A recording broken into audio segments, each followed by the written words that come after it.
I'll splatter instead. I can always do it.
Hail, my little halflings and goblins. This is DM Chris, your friendly DM from Going Gaming Gaming Store and the Grub and Grog. I just wanted to let you in on an exciting venture that we've started with Talon and Claw. Talon and Claw has been on my radar for some time. I've been wanting to get one of their beautiful wooden DM screens. So my birthday's coming on June 1st. If any of my players want to get one, I kid. But anyways, we have a deal going on with Talon and Claw, and that deal is that if you use code GOINGAMING in all capital letters on their Etsy store, you will receive 10% off of your purchase. In addition to that, Talon and Claw will kick back 10% back to Go and Gaming store. It's a win-win-win. We help get more customers for Talon and Claw. Talon and Claw helps Go and Gaming survive the pandemic, and you, that's you, get a 10% discount on your purchase.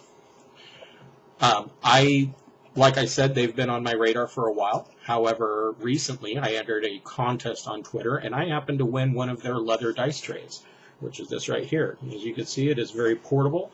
The whole thing unrolls. It's stamped with the Talon and Claw logo, and you just snap it together and you get a perfect rolling surface. And let me tell you, the leather works great. Not all rolling surfaces are created equal. I have found that some of the cheaper ones that are made of the PU leather, the dice just skids across it. They slide on one surface. And so this is the surface once it's complete. Also, I have recently purchased from them a Council of 7 dice vault in red oak. These come in different types of wood.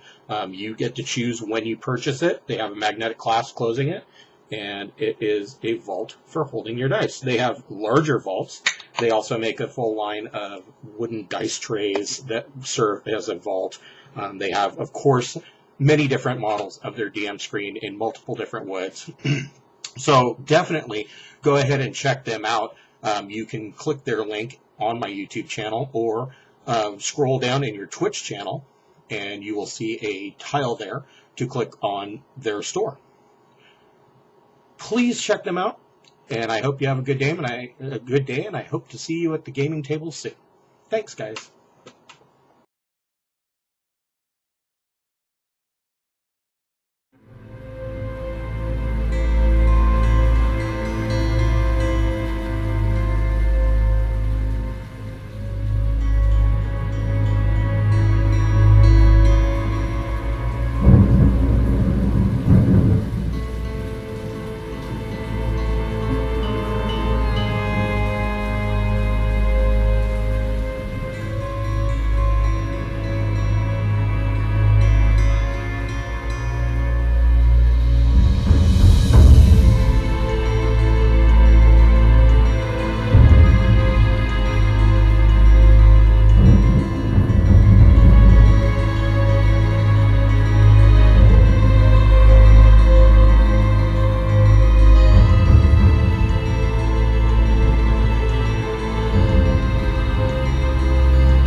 I was flattering said. I can always do it.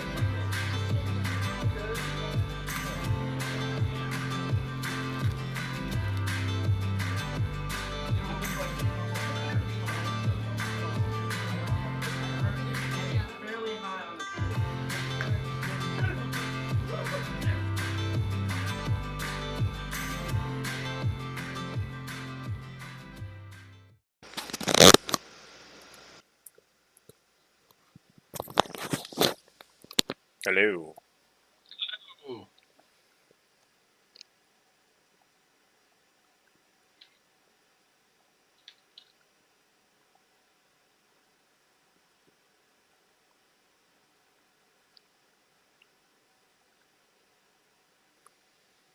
It sounds like we got some people running late. So did SpaceX actually launch? Yep, worked. Weather good. Good launch. Good return. Now Nice. 18 hours of orbital maneuvers to get to ISS. Nice.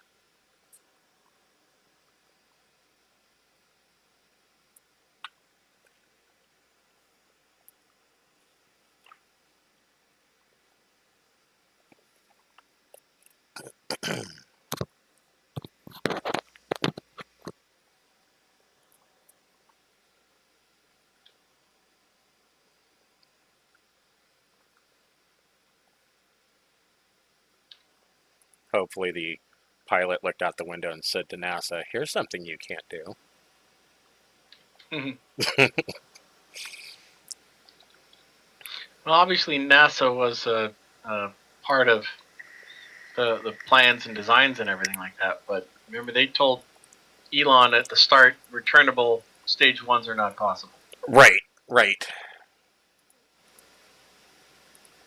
Hello? Hello. Hello. I completely forgot this is at 1 until Sarah reminded me. I thought it was at 1:30. So, just sitting here, prepping Sarah's lunch.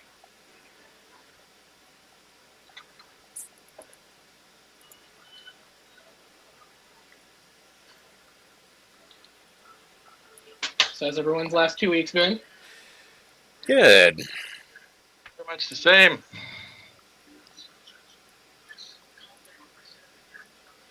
All right. I got a new baby kitten.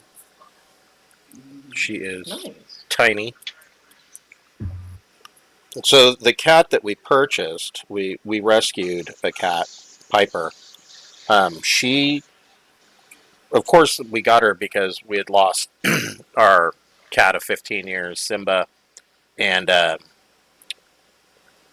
couldn't live without having a cat in the apartment. So we went and rescued Piper, and she was supposed to be my cat, and that she decided that that wasn't the way it worked, and she is Kate's cat.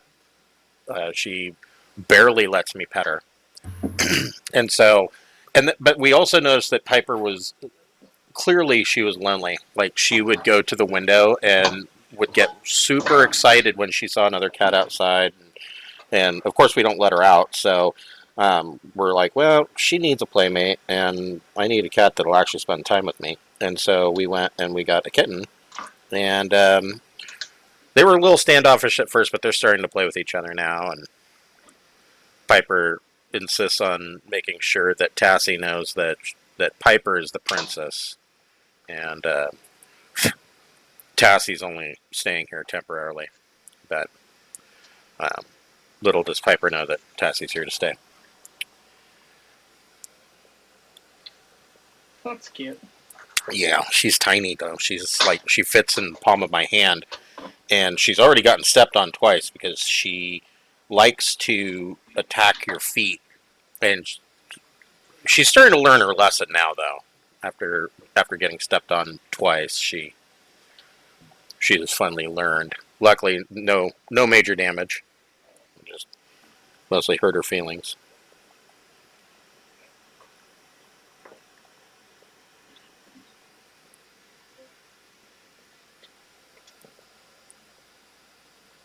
So I am actually going. This is my birthday weekend, so I am actually going to go for broke, and I'm having players over tonight for an actual in-person game. Wow. Yeah, it's going to be the most people I've ever had playing in that room. So we'll see how that works out. Turns out it's actually a battle royale, and it's 100 people. Yeah, no, not quite that many. Here's Tassie. Aww. She's little. She's all calm right now because she's worn herself out. I had to run a Ethernet cable to the game room so that the guys could set up their laptops so we could stream the game tonight. And of course, she thought that cable was specifically for her. She works in tech support, and it made her crazy. And so she's been running around and wore herself out.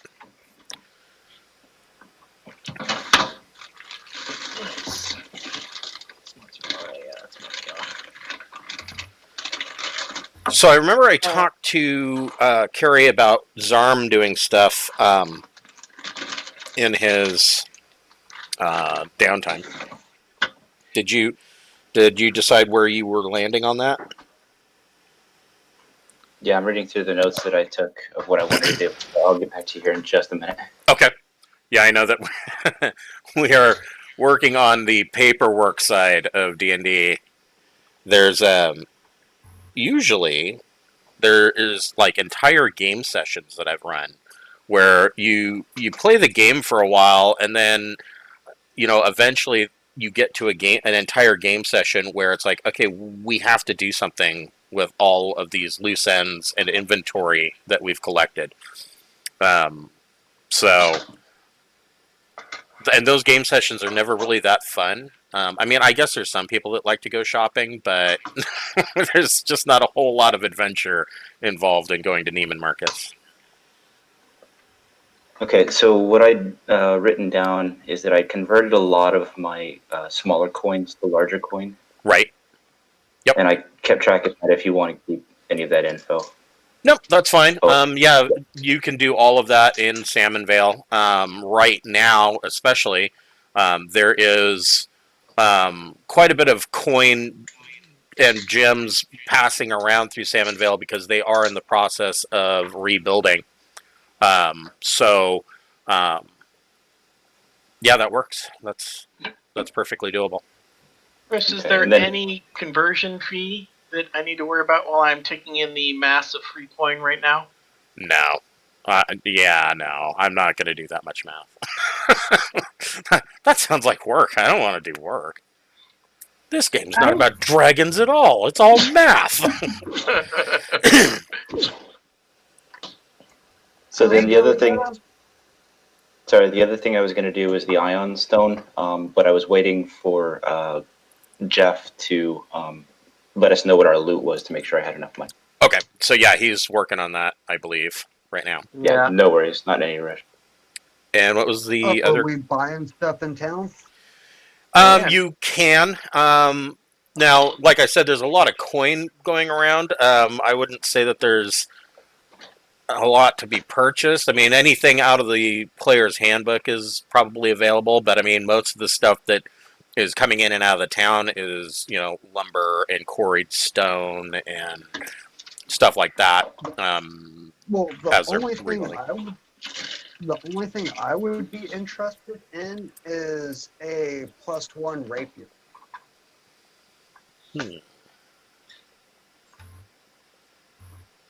And that's just because I have one, and my other one's the basic one, and it'd be easier if both of them were the same. Right. Yeah. It's always like, wait, am I attacking with my offhand or my good hand?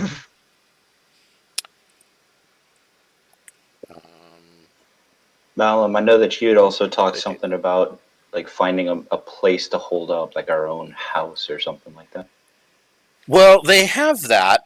They have an entire keep that's maybe, what did we decide on? It was like 2 miles from here. It's fairly close by. They took over Riverguard Keep, and they basically kicked out the temple of, or the water cult in Riverguard Keep and took it over entirely. So, so yeah, I mean, you guys have essentially what is a small castle. Okay, that's good. There's some stuff that I'd like to store there for doing on later times. And I wanted to go gamble because I got a luck stone. Oh yes. I have no idea how to deal with all the wealth that I've acquired. Yeah, you definitely would be able to find some place to gamble. One of the big pastimes of, blue collar workers is throwing dice, and playing Three Dragon Ante and whatnot. Right now, the tavern in Salmon Vale is essentially a big tent. Has anybody ever seen the movie Paint Your Wagon? No. Oh yeah. Crickets. Okay, so like in Paint Your Wagon, the original, when they first get to the town, it's a gold town, and everything is a tent.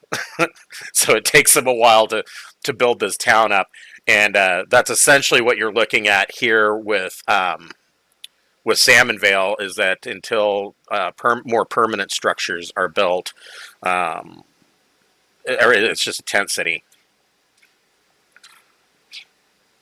The largest building sits just outside of town, and when I say just outside of town, it's literally, I don't know, maybe a quarter mile, if that, would be Ballinfield Manor, and it is a highbrow, or was a highbrow coaching inn, kind of a mansion style, and it of course got wrecked, but Ballinfield is probably one of the more wealthy people in town, and so they immediately got set to start the reconstruction, and they've got, basically the restaurant portion of it rebuilt, but there's still no I was going to say there's no rooms at the inn. which is true. So it is still not up and functioning yet, but We've kicked in quite a money to get them going, though. yes, you have. Yes, you have. What do I do to see if I lost all my money or won? What should I do? Like, roll something. Percentage dice? I don't know. That's a good question. There are, believe it or not, there are actually rules for this. I believe it would fall under carousing. Let's see here. Downtime activities. Oh, it's here. Here we go. Downtime revisited. Carousing is in Xanathar's guide.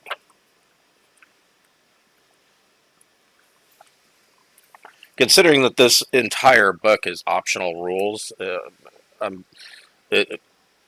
it's funny that, I mean, there's a lot of really good stuff in here, but it's funny that this is the first time I've ever actually had to crack it and go, yeah, what are the rules for that? So, it says, so carousing would cover a work week of fine food, strong drink, and socializing. Carouse with the lower class. So for 10 gold pieces, you can say that you are basically carousing with the lower classes. 50 gold pieces would put you into the middle class, and 250 gold pieces would be the local nobility. So the gnome mayor, Roland Toscobble, and his ilk, and like the Ballenfelds, if you wanted to throw around 250 gold pieces, you would be able to hobnob with them. And of course, that would involve gambling, throwing dice. So if you, well, what rule are we using here? Let's see here. Did we divide up all the party loot? Is that I'm working on the math right now. Yeah, I can get to that. Oh, okay. So if Onomatopoeia wants to make a charisma persuasion check, and then I can look at this chart and we can figure out what, if anything, happens here.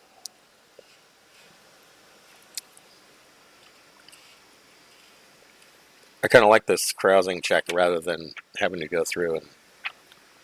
Ooh, 16 is pretty good. So with a 16... Cassie's been messing with my dice. I keep telling her I haven't taught her to play D&D yet, but...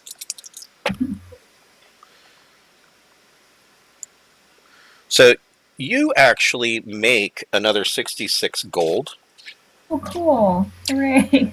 And you are now considered friendly with both Roland Toscobble, the mayor, and Elena Ballenfeld, who is the daughter of the owner of Ballenfeld Manor. Cool.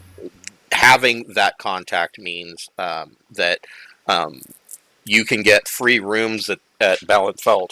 Excuse me. You can get free rooms at Ballenfeld for you and the entire party. Oh, wow. Cool. And your contact with the mayor will have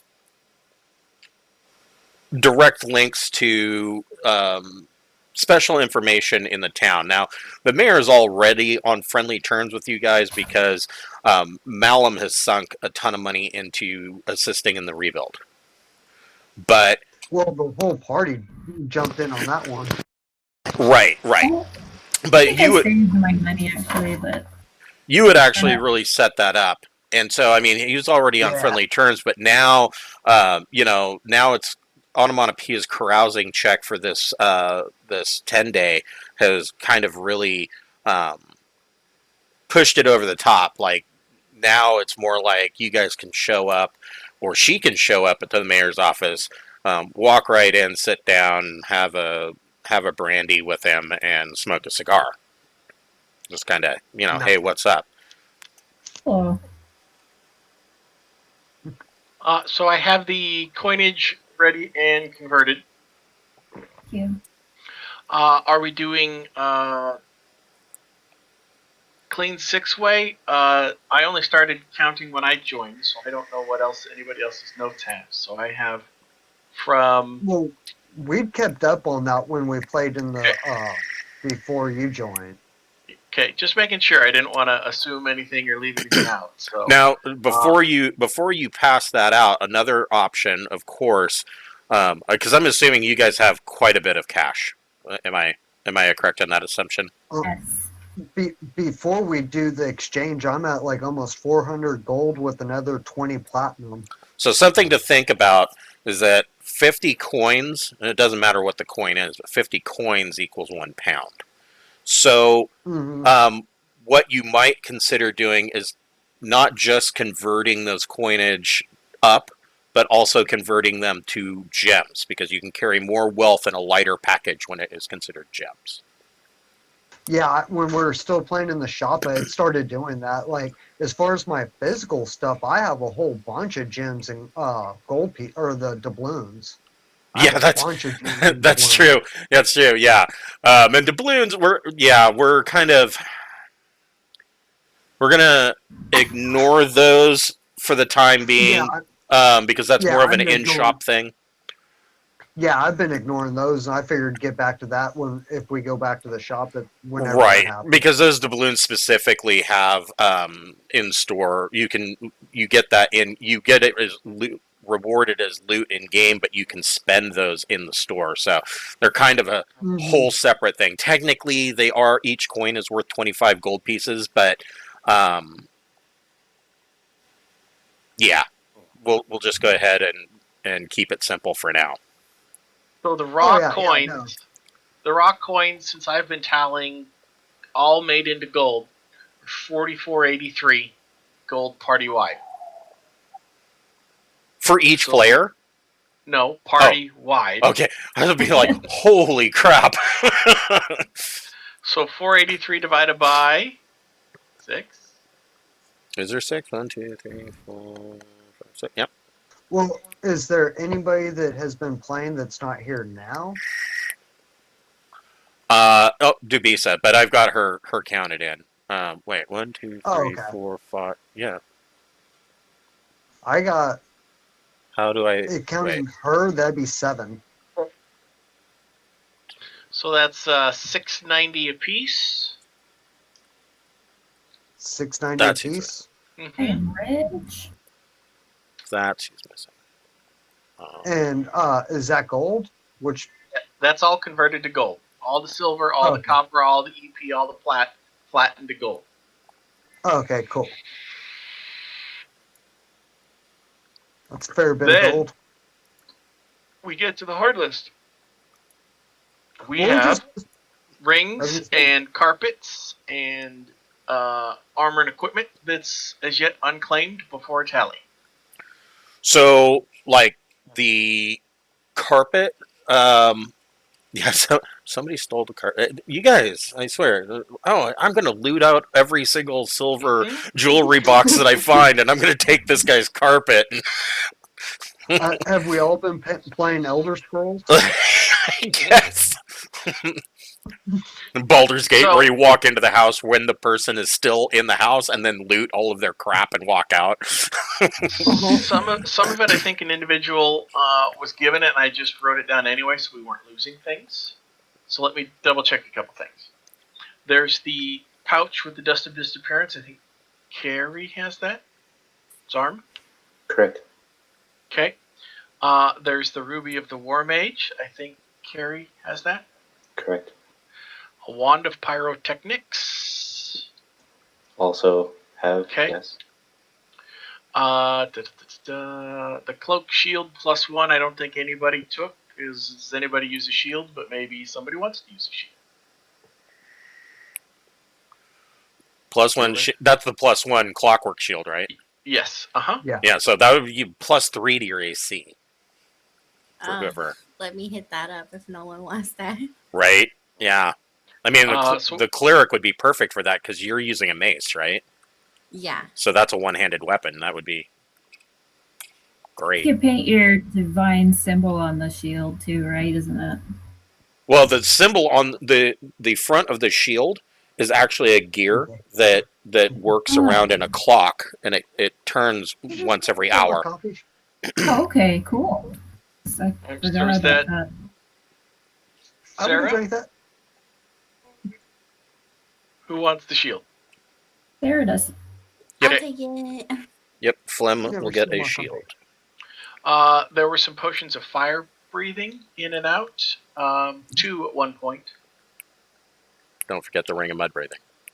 Did anybody take the potions of fire breathing or leave them in the tally? I will pass on the potions. Pass. I'll take them. Sure. Potion of fire breathing. Why does this say Taco Bell hot on it? Taco Bell fire sauce. That's just like ketchup. Yeah. There were 2 different times potions of water breathing. I don't need. I have a ring of water breathing. I would enjoy one of those. So 1 to carry. There's 1 remaining then.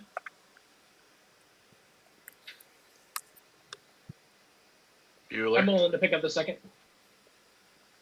Okay, Basil. Basil? Foxtail.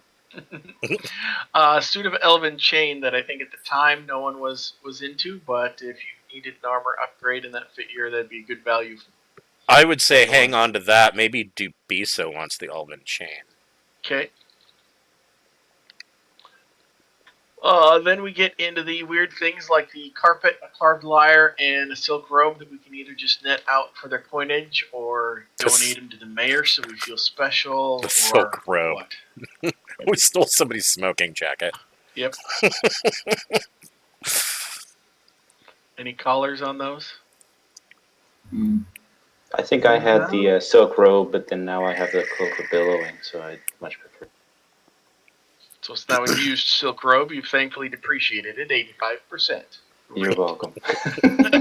Hey, I was running around practically naked. What do you want? That's a There's lovely potion picture. There's a single potion of With my superior wand of healing. pyrotechnics out.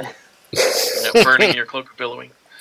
There's a potion of superior healing that I think maybe one of the heavies took, but I was noting everything as Chris told us, so I think maybe someone already took the potion of superior healing. Does anyone have notes? I don't have that. I know I don't have that. It's not in my inventory right now, so.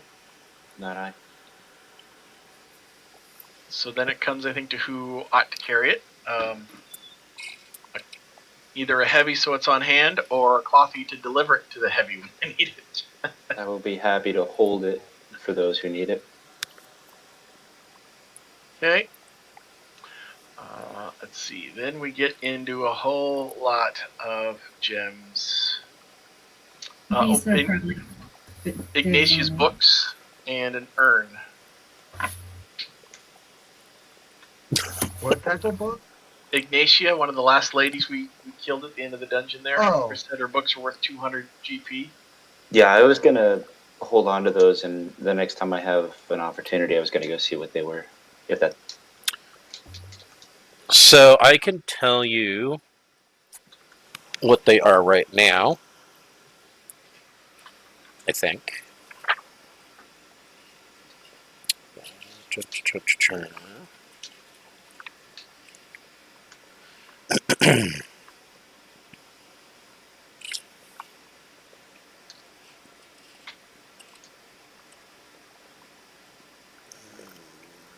Trying to find Ignatia here. Oh, that's right. Here we go. Ignatia.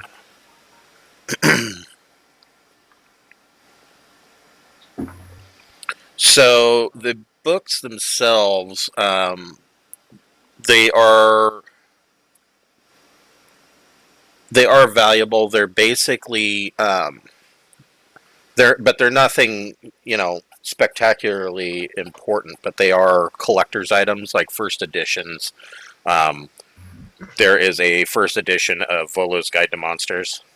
There is a first edition of Xanathar's Guide to Everything. So these are basically just, it's like if you found books, the collected sonnets of Shakespeare, stuff like that.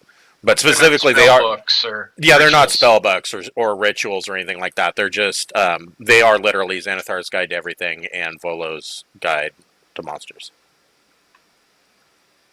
There were 2 books, right? I just had Ignatius' books. I didn't get into. Yeah, showed collectively all showed of them are worth around 250 gold pieces.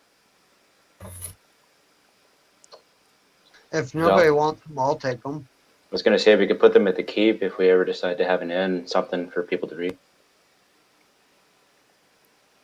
Yeah, I was going to put them in my house. I'm having a house built. Keep them in the outhouse. Yeah, it's good for me. Mm-hmm. Okay. So let's see. So, am I taking them then? Yeah. Sure. Cool. Yeah, if you wanted to if you want to keep them, you can. If you wanted to sell them, you could certainly sell them at Ballenfeld for the 250 gold pieces. Entirely up to you what you want to do with them. You can also, I was going to say, like I said, 50 coins equals £1. So you guys are basically running around with glad lawn bags full of coins. If you want, you can convert those to gems up to 100 gold pieces per gem. Yeah, I'll be converting mine to an ion stone, and then the rest will be into healing potions. Okay. If I have to. Yeah, we had talked about the ion stones. Did you pick one that you were going to craft or have made? The one of reserve where I can put spells inside of it. Yep. Okay. Yeah, you can. How long? Oh, go ahead. I was going to say you can have that crafted for what we discussed. Yeah, 650. Yeah. No problem. There is a silver ring with rubies worth 600 GP. Oh, you need a pencil? I'm just asking for things we want to net out for coinage equivalents or things a person wants to have in their personal inventory, because we don't need to net everything to coin. Right. Anybody interested in a non-magical silver ring worth 600 GP? Visa will want it, definitely, if nobody else does. So. I'm fine. Yeah, Dubisa, you might save that for Dubisa. I mean, all of this stuff is easy to convert to coin because there's a lot of merchants from the river traffic are in town right now. Thinking about individual things or decorative items or personal parts of the dungeon, those sorts of things. Okay, let's see.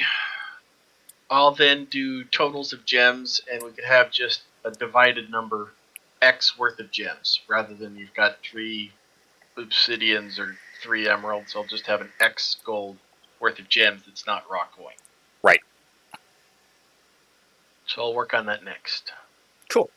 And then we also had 10 sardonyx. I've got moonstones, sardonyx, emeralds, alexandrites, bloodstones, citrines, azurites. Oh, lastly, there was a scroll of Melf's minute meteors and a scroll of olive sand at the end there. I'm not sure if someone... do you have a vanilla wizard that could put them in spellbook, or... we... we do have a wizard that left the party quite some time ago. If you wanted to stash those, or, I mean, Can I pay somebody to do that while we're in town? To put them into a spellbook. Yeah, the same crafter that is working on Zarm's Ioun Stone could do that. Right. And you know what? I had a name for her, and I don't remember what it was. It's in my notes somewhere. So, not last week, the week before last was the last time I was in the shop, and Alan had given me he'd given all of us to-do lists of things that he wanted us to work on, and most of it was stuff that we'd have to work on at home because it is all writing projects. and he wanted me to detail out the NPCs that I had created for Salmonvale. And I'm like, okay. And then one of the other line items was that he wanted us to work together on editing and rewriting the Salmonvale Player's Handbook. And so I got to looking at these NPCs, and I'm like, well, there's no point in working on these NPCs until I'm working on the Salmonvale's Handbook, because that's where they're going to go. And so this led me down a rabbit hole of doing a massive rewrite that is still ongoing of the Salmonvale Player's Handbook. So all of these NPCs will be detailed. If I remember correctly, there were actually two magic item type vendors, crafters in town. One was a sorcerer, I believe, and the other one is suspected to actually be a green hag. And she is probably the one that is working on the Iron Stone. Just a little bit background lore there. There's also the deep gnomes of the rock wood that hold their hand crossbows sideways, and their pantaloons are constantly falling down. Is there more stuff to do? I'm just pumped to go down into the Fane of the Eye and see what's in there. So, and that was my other question. So you guys, I remember I gave you guys a level at the end of the last game. You guys should be level 10? Is that correct? Yes. Correct. That's what I thought. Good. So yeah, everybody should be 10. So just to double check, we got the 690 in gold. I'm working on the gym totals. Yep. How long is our downtime in town? Well, we know that it's at least a 10-day. And the reason we know that is because Onomatopoeia did her carousing check. It says in Xanathar's guide, it says a standard work week, which I think is a misprint. They misspoke, because there's no such thing as a standard work week. Everything is a 10-day. So, evidently people in the realms are really hard working people. I can't imagine going 10 days before getting a day off. That would suck. It'd be like working at It would be like working at Essilor all over again. You get to work 10-hour days, 6 days a week for 2 years. What? Did you end up seeing anything on what it would cost to have that house built? I did not specifically, but we can come back to that later. I would say, I mean, how fancy of a house are you wanting to build? I'm talking like a little 2-bedroom cottage, a big barn on the outside for the wyvern. Something simple, nothing fancy. No, that's completely doable. I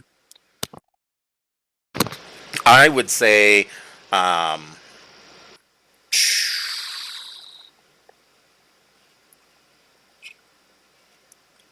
with the fact that you guys are in pretty tight with Roland Toscobble, he would just grant you the land,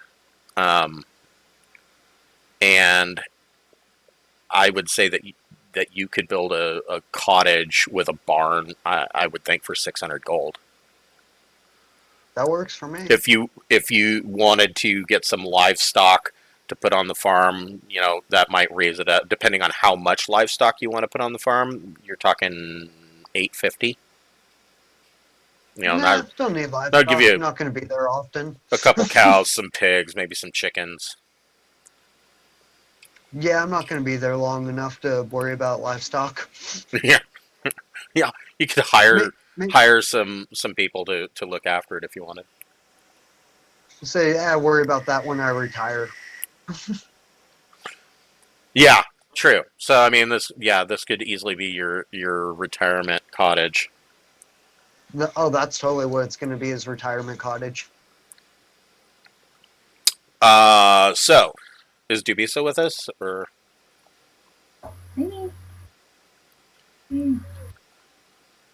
There she is.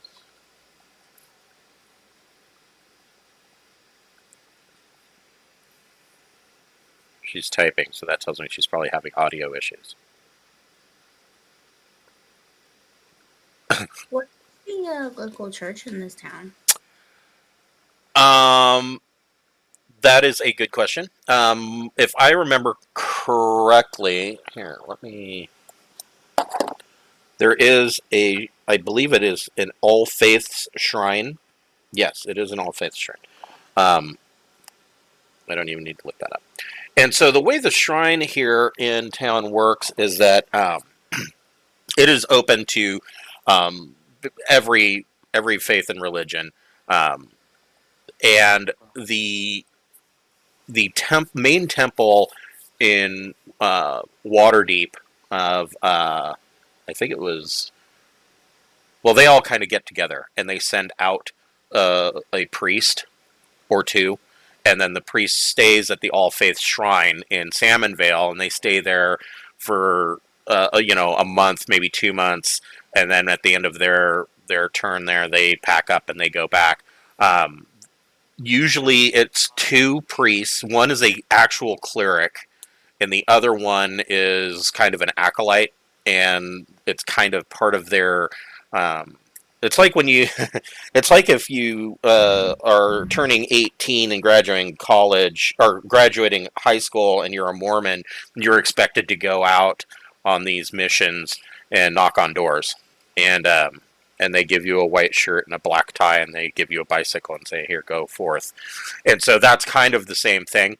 This is part of the acolytes training to become a cleric or a higher level priest. One of the things that so I follow Ed Greenwood on Twitter, and one of the things that he has brought up numerous times is that yeah, you might be a cleric of Lathander, or you might be a paladin of Ilmater, but people in the realms don't only follow one god. They follow all of them, and it would be unwise to not follow all of them. They even follow, evil gods like Umberlee, especially if you're on a coastal town, um, simply because if you piss her off, then she's going to cause storms, and there's going to be shipwrecks and things like that. Um, so that's kind of what this shrine does. You're not going to go into this All Faith shrine and see like a statue to Baal, or something like that, because the Lord of Murder is big in Baldur's Gate, but even in Baldur's Gate, their temples are kept quiet and secretive, simply because of the nature of their worship. So, but the majority of the gods are found here. So, Can I just like dump 600 gold to them somehow? you certainly could. So, like right now, they have the most that the All Faith Shrine has right now is a tent, and there is a statue of Ilmater out front, and the statue is brand new. Well, not brand new. It's been repaired from when the Devastation Orb went off um, in the center of town. So, yeah, if you want to dump 600 gold into their coffers, um, they, yeah, they would be extremely happy, and in doing that, the cleric of Lathander that is currently there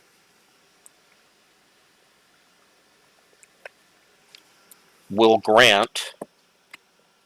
Let's see here.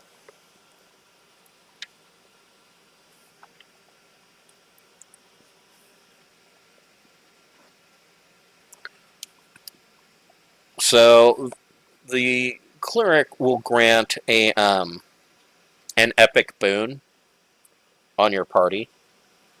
Um,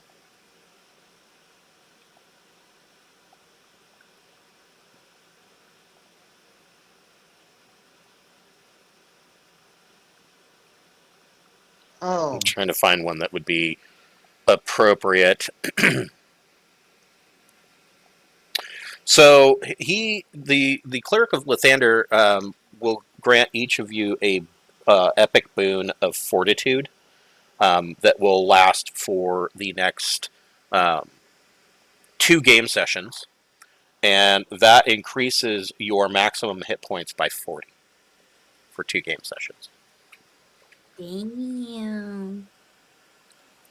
By how many points? 40.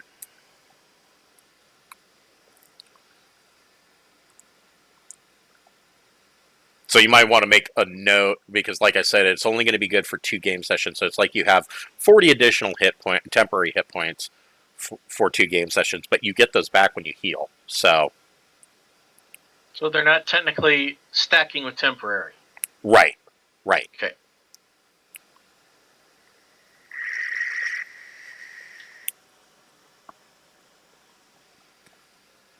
And also, the Cleric of Lathander there will additionally, should the need arise at any time in the future, perform a resurrection for free.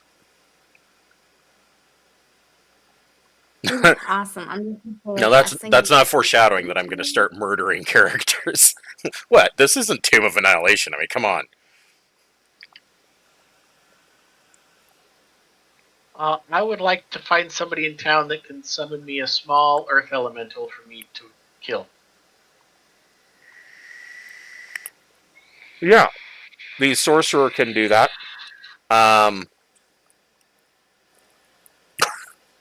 It seems just kind of brutal. Yeah, the sorcerer can do that. They would charge you, because I mean, of course, you're not going to do anything for free. Right. They'll charge you 50 gold pieces to summon a earth elemental for you Okay. to kill. And because it's under their command, the earth elemental will just stand there and take it. Okay. So you don't even need to really roll for that. We will just go ahead and say that you gain the ability required. That was a condition for a empowerment of my Ring of Earth Elemental Command, so I wanted to get that marked off. Yes. It's one of the gold quests that sits up in the box next to the screen for the checkbox. Optional. Checked. Kill helpless Earth Elemental. Yes. You gain 50 extra XP. If anyone else has Kill Earth Elemental as an item condition, then they can help and also get the boon, but... Yeah, what exactly did that do? What did that do for the ring? If you help slay an Earth Elemental while attuned, you gain the following additional properties. Resistance to acid damage. Can move through solid earth or rock as if it was difficult terrain. If you end your turn there, you're shunted out. And can cast the following spells from the ring, expending charges: Stone Shape, Stone Skin, Wall of Stone, based on charge count. Nice. Hold on for just a moment.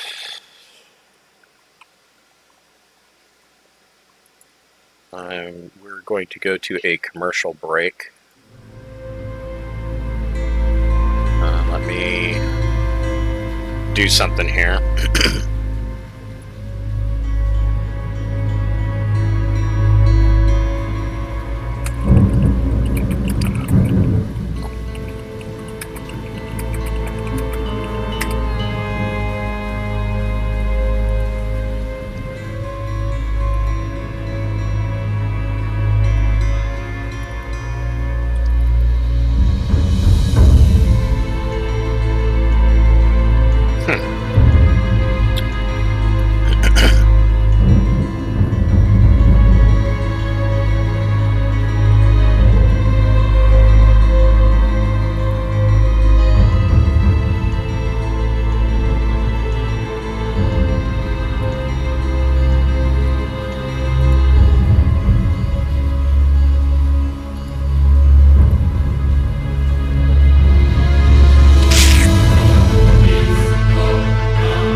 dropping cash at the altar. It was very impressive. Y'all are ballers. Okay, let me. Y'all are ballers. I could have swore that I had already done this, but I guess I did not because I suck.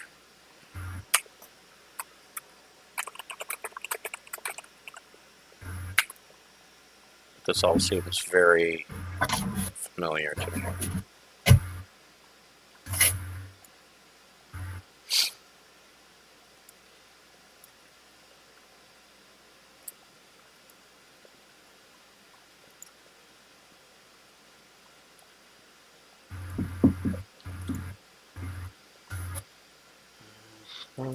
So if you look in the Roll20 chat block, there's the gem count too. I didn't mean that it is necessarily made coin. That's just how the division works out of Alexandrites and emeralds and various different sorts.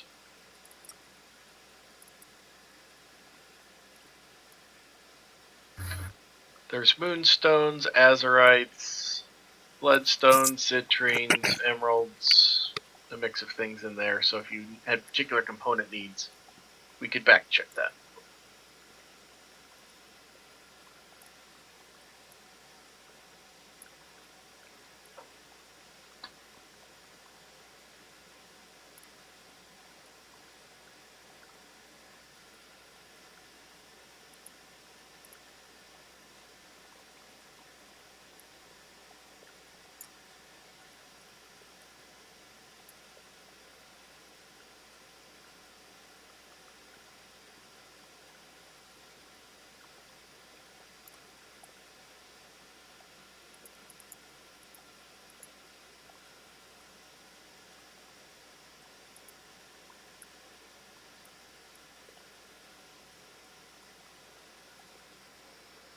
Yeah.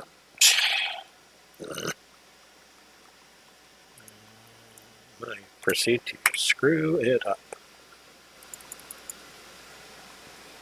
All these maps are starting to look the same.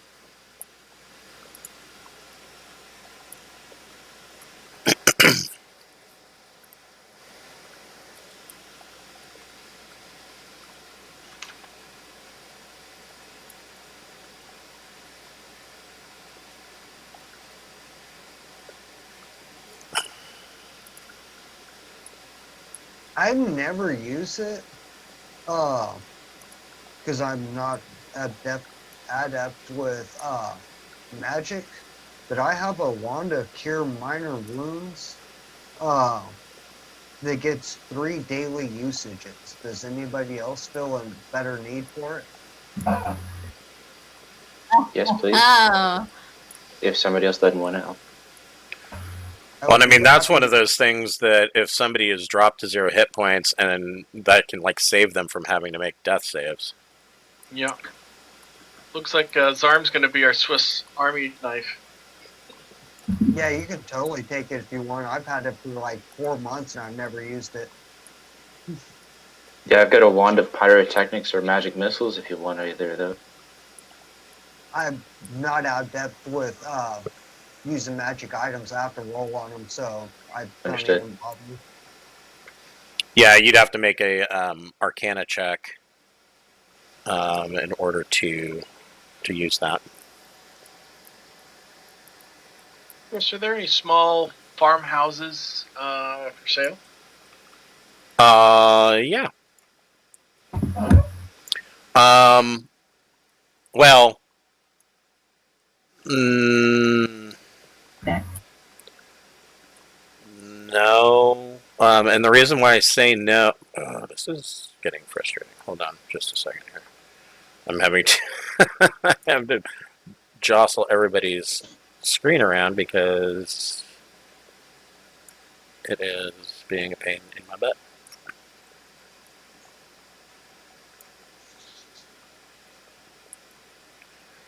So the reason I say no is because most of the farmhouses, if not all of the farmhouses, were wrecked in the Right. devastation war. So there is land for sale that has, partially destroyed house on it. I would say that you could. Same thing. The mayor would grant you the land, and it would cost 500 gold to rebuild. I mean, depending on how fancy you want to go with it. Basic, but I want it to be out there. I think I'm going to train Speak to carve planting furrows, and I'll also work with him training to attack enemies as designated rather than only when I write it. That is actually quite the genius idea. Is using a bullet to plow your land. Yeah, Okay. you could do I'll that. deduct the 500 coin. Yep. But not like way out in the super boonies. But I'm not exactly going to walk downtown and go to the pub with my bullet in tow. So I want a place that I'm helping my neighbors, and destroying the land to train a digger isn't going to be frowned upon too much. Right. Well, and I mean, you're known. You have a good rep with the town. They and a lot of stuff like that. Salmon Vale being what it is, a lot of stuff like that is just, oh, it's a bullet that's farming. All right, nothing to see here. And we'll get into in the very near future. We're going to get into a little bit more about why Salmonville is like that. In fact, bringing that up, all of you, you're sitting around in the Rock Gnome Tavern, which is currently a big canvas tent, and it dawns on you that historically, you can't remember there being a Salmon Vale existing at all before around 1485. It is presently somewhere around 1492. And you don't remember ever hearing about the town suddenly, or people gathering and building a town. It, as far as the history books go, it just appeared. Like it's been there all along.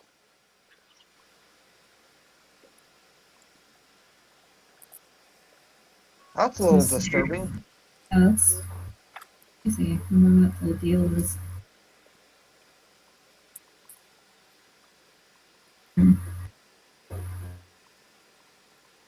Yeah. So yeah,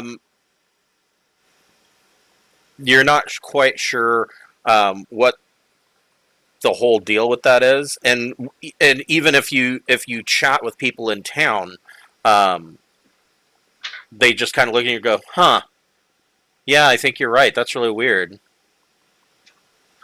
The other thing that you've noted is that around the town, there is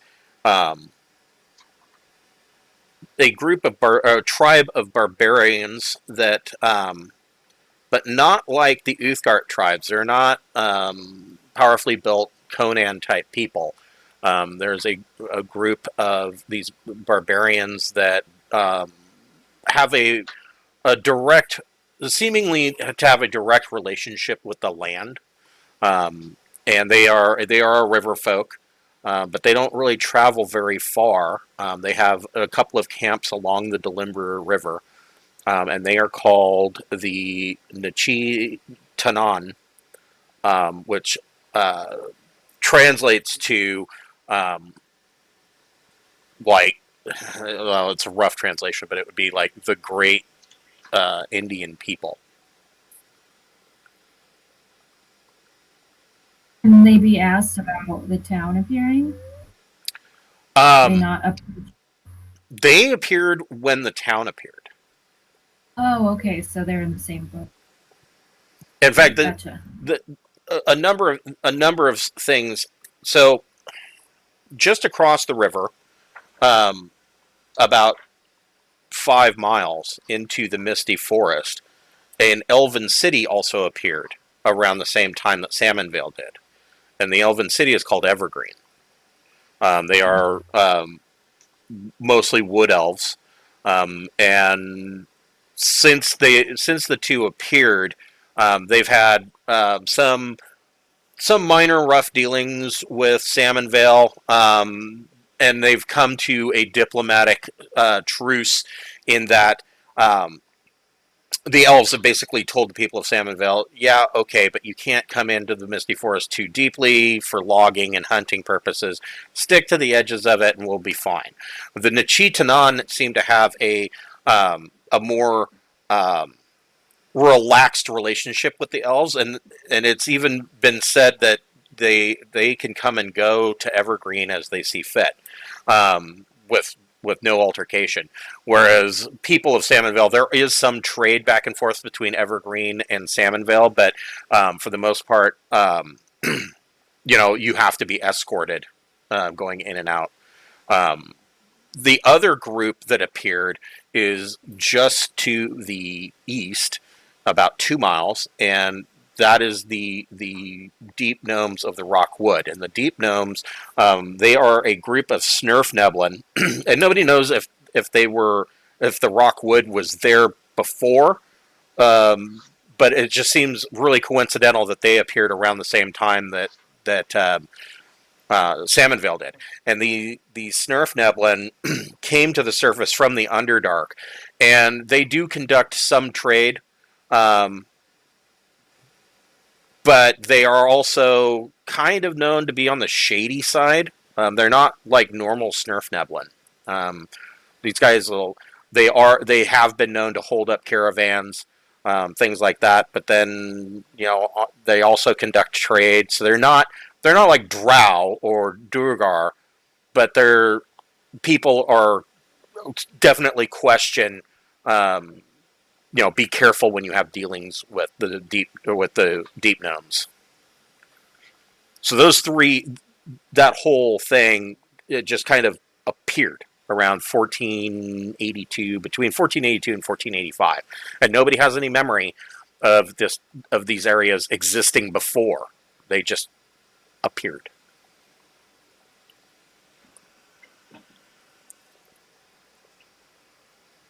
And it sounds like nobody seems concerned about that. It's not really they're not concerned about it. They just kind of, all of these people most of these people have lived in Salmonvale their entire life, and they're just kind of like, huh, that's weird, you're right. And they don't, they're not What can you do, scared though, about right? it. You what? You do, like, yeah, and then I don't know. Yeah. There's not a whole lot you can do once you realize that, I don't think. Yeah. It's very, they look at it as a curiosity, and they think that it's very strange, but they don't really have an answer for it.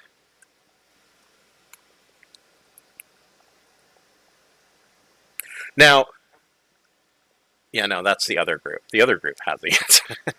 They kind of know what happened. Everybody, go ahead and make a history check.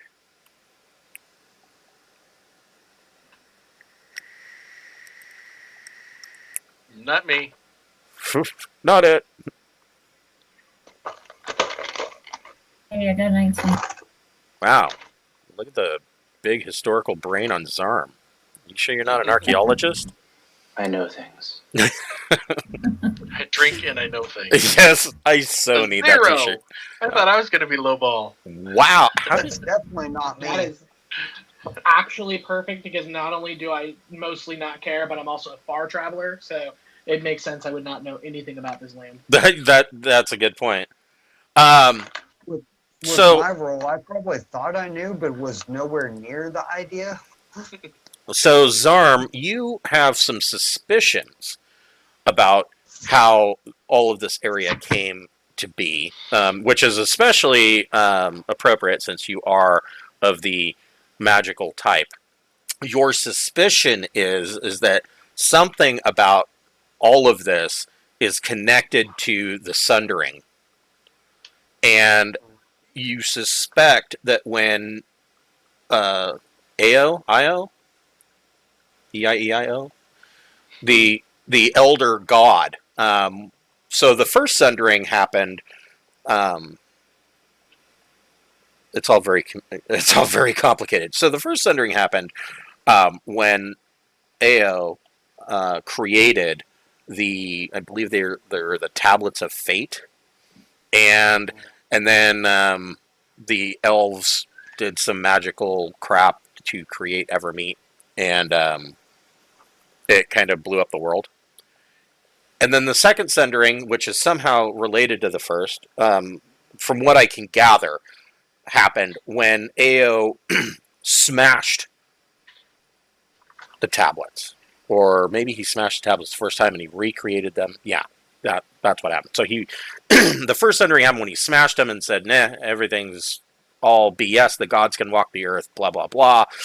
And then he reformed them. Well, when he smashed those tablets, your magical research has concluded that you think that an entire material plane of existence was shattered.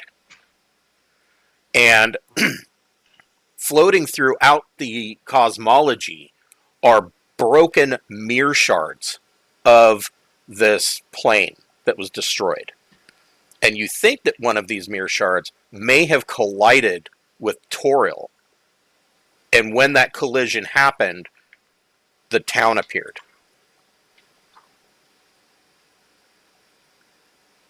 That's some crazy shit. I look at the rest of the group and I say, something doesn't seem right. I rolled a 2. I'm thinking this shit involves alien.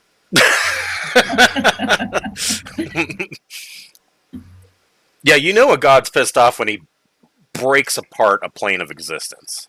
I mean, It's the deep state mind flayers at work and their media bias yes. towards acceptance of all villages as having no history to their Don't question Did they everything. kind Don't of- accept the mass media of the Elder Brian. Mhm. I They feel the can silence trail of thousands of voices.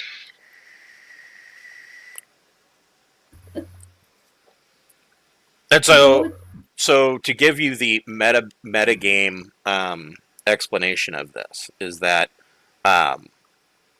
in my games, in all of my games, the town of Salmonvale got nuked. But that's not to say that if you go to the shop and you play in Tony's game, that may not have happened. If you go to the shop and you play in Max's game, that may not have happened, or in Nathan's game, that may not have happened. Because each one of these shard pieces is a broken mirror fragment of that plane. And so each one is individual. And you can, because they're mirror shards, there are ways to pierce the veil and go to another mirror shard. So you could take your character, for example, and you could travel through one of these portals to another mirror shard.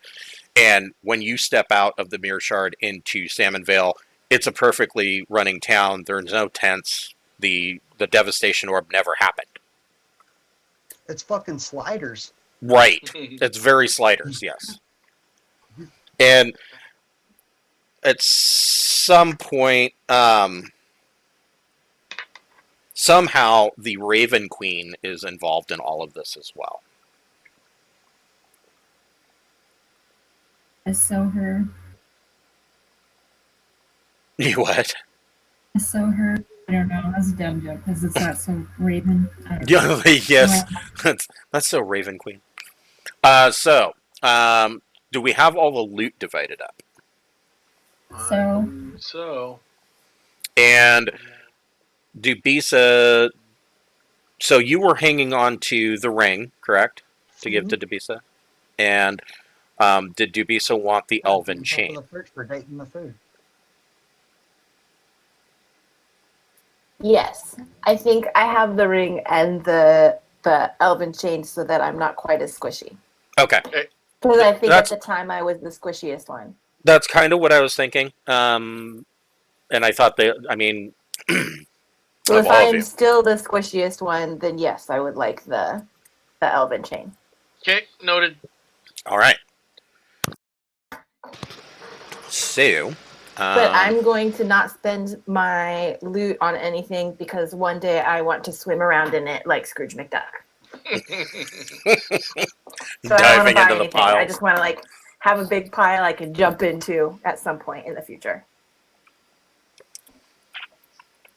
I mean, that's what everybody should want to do. So, from here, so you've been in town for a 10-day, listening to the sounds of sawing, and we're going to build a large wooden badger. And I will use my large armadillo to help them build a large wooden badger. well, there's a construction crew on the property that Clark College behind our apartment, and they've been since we moved in. They've been doing this, tearing down an old water tower and putting in a much larger, unseemly one, and you never see anybody working, but you hear the sound of power tools and banging of metal. And so I keep, every time I wake up in the morning, I'm like, Monty Python's out there building a large orange wooden badger. So from here, what was your plan? Were you going to go back and attempt to go in? I thought we were going to attempt to go into the Fane of the Eye. That's what I wanted to As do. far as I know, that's the plan. Okay. Yep. Okay. All right. Yeah, I've pretty much talked to you about everything I wanted to check into. Oh, except for I just wanted to touch base with the Zentrum that were operating in the town, if there were any. Right. Okay, how's it going? How's business? Go ahead and make you can make a carouse check as well. Roll a charisma persuasion check. And because you're already in pretty tight, Persuasion? I'll let you make that with advantage. I Okay. will, as a member, do that as well. Okay. Well, with advantage, I got a nat 20. Nice. Okay, so And then I did. so Debisa got a whole whopping 16, or is that actually a 10? That is actually a 10. So you So don't. nobody's telling me nothing. Yeah, you don't make any new contacts, but you're part of the Zents, aren't you? Yeah, she's So Yeah, I've been since the beginning. Yeah, I'm gonna go ahead and let you make that with persuasion or with advantage as well. Sweet. Let me try again.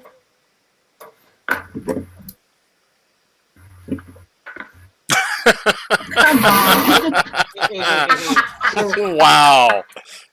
Awesome. Nobody wins at Dungeons and Would it Dragons. help? Just do a little bit better each time. Apparently everyone's bitter that I was off grid for so long, so no one's would it trusting me help if anymore. he came with me? So you do make one new contact with the Zentrum, and it's one of the three that Malum makes. So there are 3 Zent operatives that are working in town. They have basically set up a mercantile in town that on the surface they appear to be selling like a general store kind of thing, and also they have set up quite the fencing operation in the back room for selling loot and items that adventurers would come and bring to town. And those, so Dubisa, you have one allied contact for them, and then Malum, you have 3. You know all 3 of them. They are 3 Durgar dwarves that are quite shifty, but they're gruff, but they seem amenable enough. So with that, when either of you go to the general store to sell loot in the future, you will be able to get an additional 5% in the price of anything that you sell. Likewise, you can take 5% off the purchase price. Nice. All right, let me switch maps. Your screen should have just gone black. Mm-hmm. And we will be in the upper left-hand corner. Reveal area. So we're heading into the Fane. I believe that is the plan.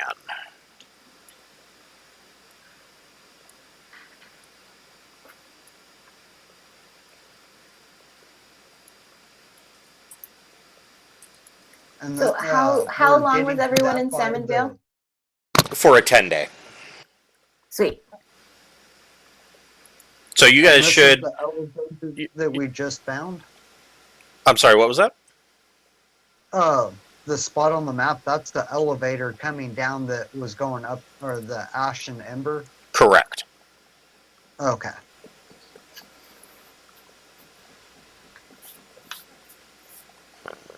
Why is that not...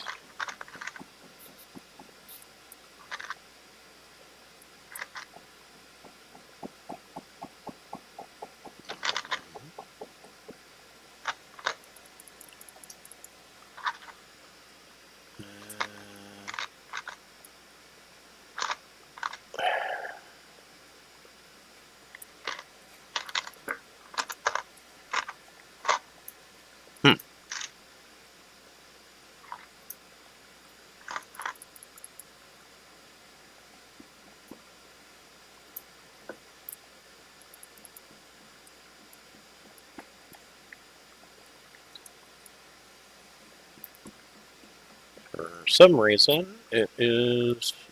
Roll20 is pitching a fit.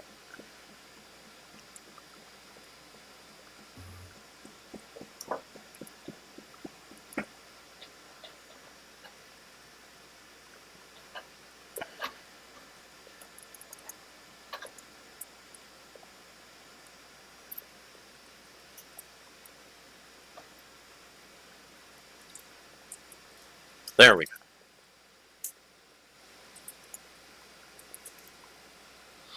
I'm gonna guess it's Pepcac. Are we having a picnic here? Mm-hmm.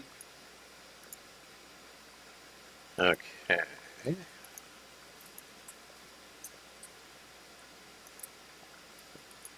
Was Sorry. that 9010 TR?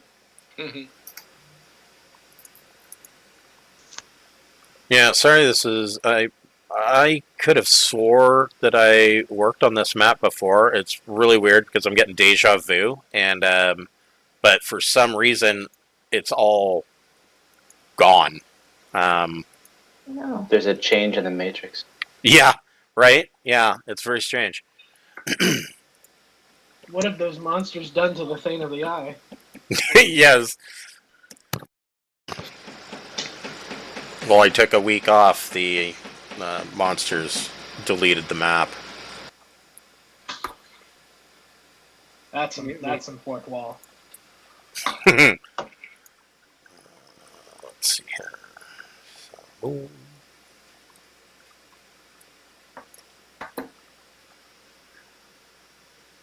Sorry.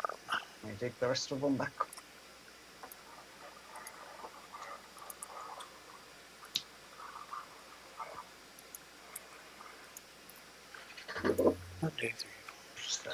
Yep. Okay. So you go back to the Temple of the Eternal Flame, and after riding the elevator up and down at least 40 times and pressing all the buttons, you come down. Now there's this level, and then there's actually a level below it, which is where the really, really bad stuff is. I will tell you, it is quite the higher level. A 10-foot Yeah, wide. we know about the big golem or something that's down there. Yeah. Well, Something's Colossus. down you there. know that it's called the Colossus, but you That's haven't it. seen it. But you know Mhm. that it's supposed to be down there. Yeah, and badass. Yeah, you're not exactly sure what the Weeping Colossus is. You just know that there's lots of heat coming up from down there, so um, you are as perplexed by this as. And you guys have gone down there and looked. Just rode the elevator down and said, "Oh yeah, there's another area down here," and then you rode it back up. So you stop here.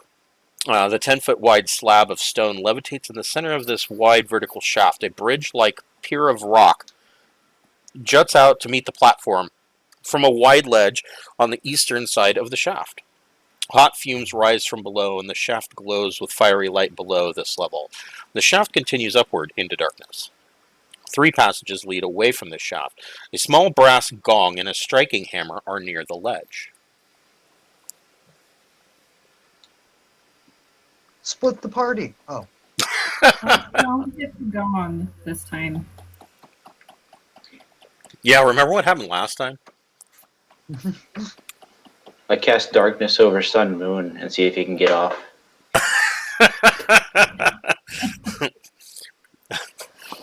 I will be Don't right waste back. spell slots on jokes.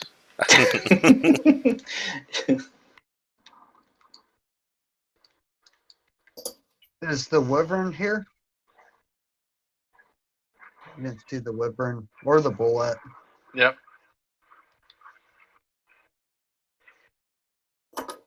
Chris is AF chair.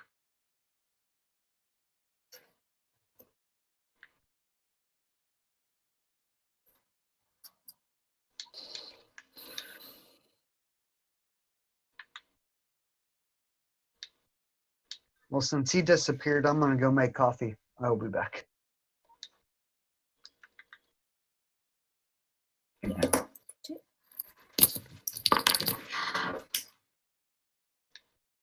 It could be.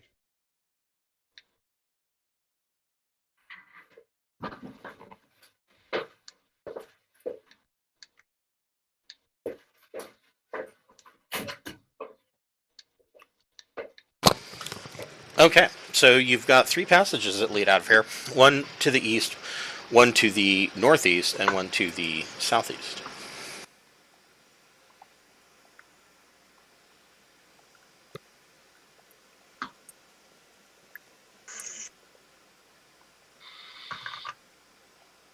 I say we go north. Left-hand roll. Oops, hold on here. I'll follow the party. Everybody be sure they've made note of those additional hit points we got. Yes, that way you can lead with your chin a little bit better. to tell you some of the hilariously ridiculous stuff that happens in the shop when we game. So we have physical coins that we hand out called the Salmonville doubloons, and you can spend those in the store. And so, like when we decide to take a break, Billy and I will get up to go out and smoke, and then everybody will be like, "Oh, well, we're going to go spend our coins," and then we'll go to the sticker machine or buy potions or spell bombs or whatever. And there's this one kid in my Friday night game.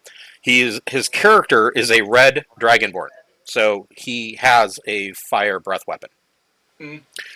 And he will then go out in the shop and take his coins and buy potions of fire breathing. It's like, well, however you want to spend your money, dude. I'm not here to judge. That also we can breathe more than once in an encounter. Basically, I think that was kind of his plan. Well, the first time he did it, he came back and he was like, "Oh yeah, that was kind of stupid." But then he kept doing it, and he was like, "Oh well, this way I don't have to worry about taking a rest. I can just drink a potion and do it again." So.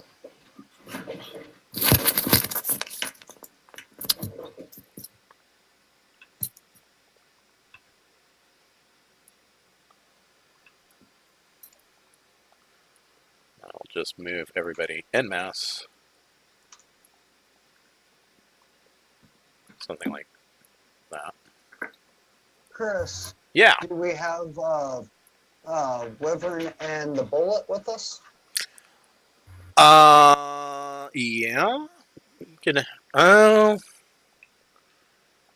It's up to you guys. The Bullet won't have, as many problems getting around as the Wyvern would.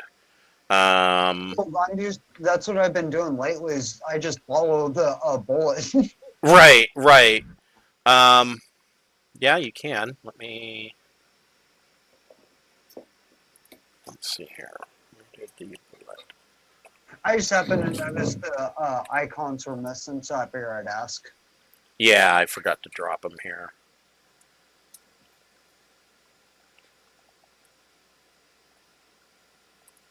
God, that's But if you notice, that's why the Wyvern hasn't been getting into as much conflicts lately.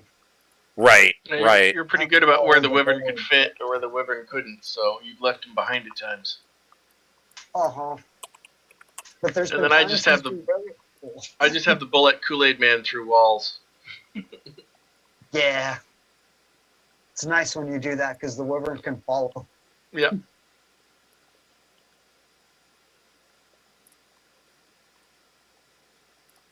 Yay, Wivy. That works for now. That and the Wyvern's my pack mule. Where all my heavy shit goes. That's true. Right, yeah. I should order saddlebags for the Bullet so we can pack shit on him too.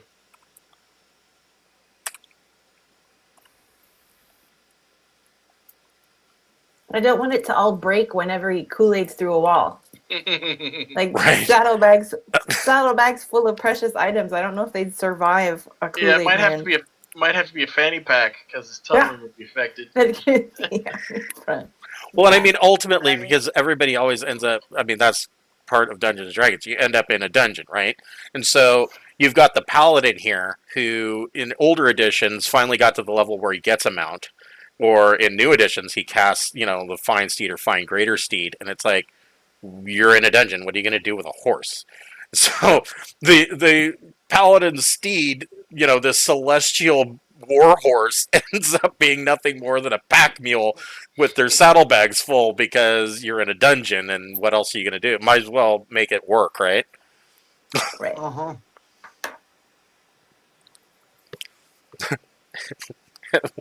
We were trapped below ground, and then we ate the paladin's steed. There was much rejoicing. Yay. Yay. This cavern is festooned with dozens of burned human hands and reptilian claws fixed to the walls with iron nails. An iron brazier in the middle of the room is full of hot glowing coals. A large sleeping pallet of furs is arranged to the south. A hulking minotaur sits on the pallet, counting coins in an iron coffer, while a strange one-eyed creature cowers next to the brazier. Guess I need a minotaur.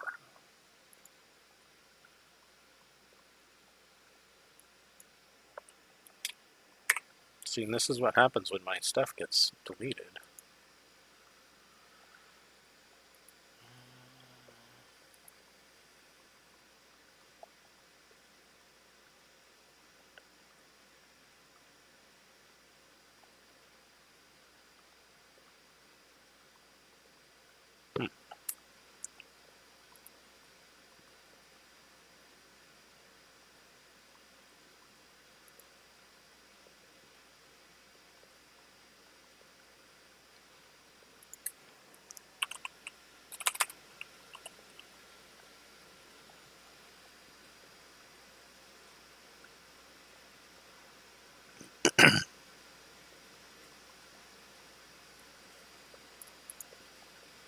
Okay, well, I guess I don't have a minotaur.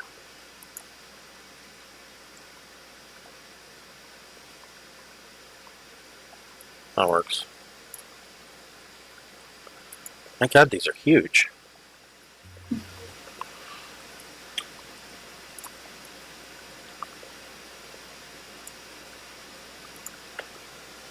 And can you set control of the Bullet to me? It just appears I can. Yeah, let me edit him here. Now that looks like a person who'd enjoy the barbarian special. Yes.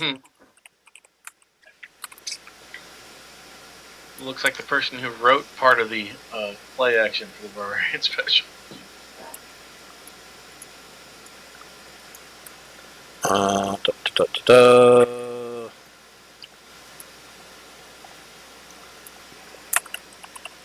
There we go. Let me do the same with the Wyvern. I don't think he's set properly.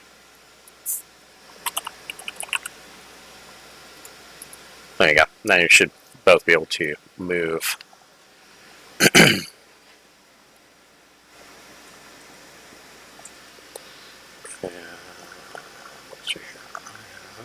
Does the bullet get extra hit points from the boon? No. Okay. Yeah, that works. Oh no, it's a gigantic bard.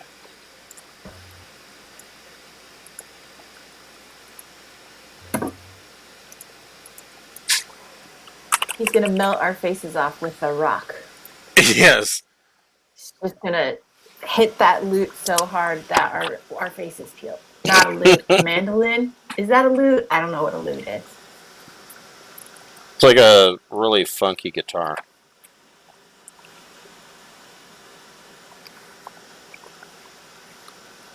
I've never actually seen a lute in real life, but doesn't a lute, I think it has like a ridiculous amount of strings compared to like other stringed instruments. Yes.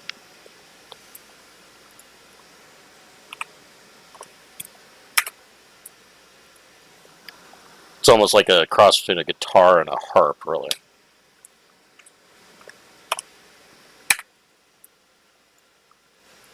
And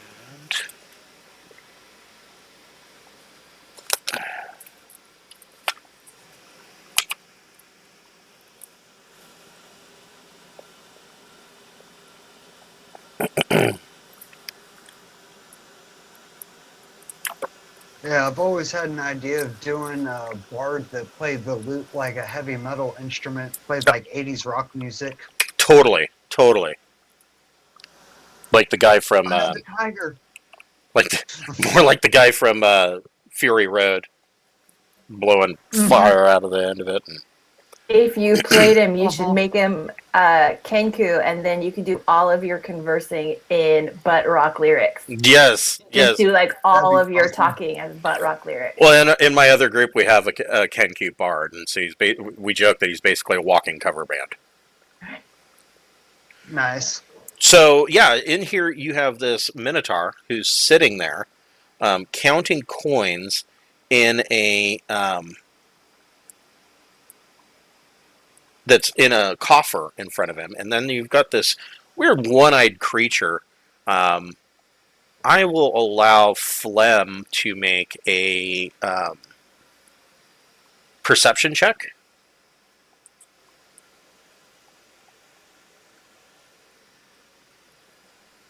Sorry, she stepped away for just a second. She was right behind me.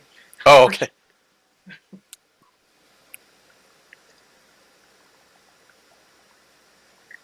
Perception?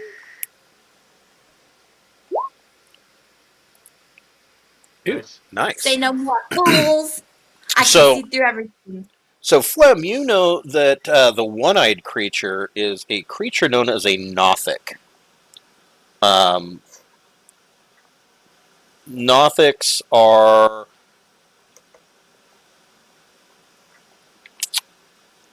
They're kind of hard to explain, but Nothics are from another plane, and they, in a lot of cases, they're known as like dark prophets. But in a lot of cases, they were, at some point previous to them being a Nothic, were a spellcaster or believer of some, not always a god, but often more like some powerful creature. So, for instance, some of the followers of Acererak were turned into Nothics. And this is basically the horrible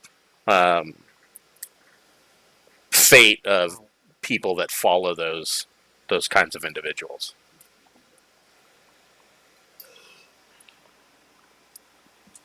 How do you know that? So like, oh, it's a lost soul.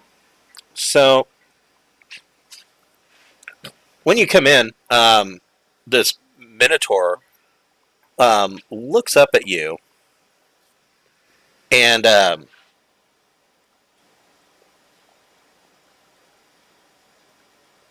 man, he says "Who are you? What are you doing in here?" Looking to buy a house in the area. How's the school district? And he immediately shuts the lid to his coffer. Just kind of, he stands up and he's just hulking, and he picks up his axe and kicks the lid shut to his coffer, and is moving to attack. Go ahead and roll initiative. Well, what a dick. Very friendly. Weird. D&D This guy Beyond's had not no sending freaking- initiative to roll 20. Yeah, I'm I had having no like sense of weird, humor at all. bizarre little errors today. It may not be beyond. It may be something to do with Roll20. It's acting very strange. But it sent my other stuff to it, just not initiative. 21. Okay. What do you want, cat? From today. What do you want? Oh, poor mistreated kitty. Onomatopoeia, what'd you get? Or Basil, what'd you get? Oh, you were already in there. Flem's already in there. 20. Sunmoon's already in there. Bisa, what'd you get? 7. Zarm, what'd you get? 21. Zarm or Malum, which one of you wants to go first? Go ahead, Malin. I can either way. It doesn't matter to me. I won't be doing any lightning bolts or fireballs, don't worry. I was going to say, you don't get extra XP for dealing damage to your own party. Are you sure? Like, if I kill that guy, do I get his power like Highlanders? Sunmoon and Basil, which one of you wants to go first? I'm flexible. I can wait. I'll go first. Okay. My rage waits for nobody. Okay. So, Zarm, what would you like to do here? Yeah, I'd like to try and cast Hold Person.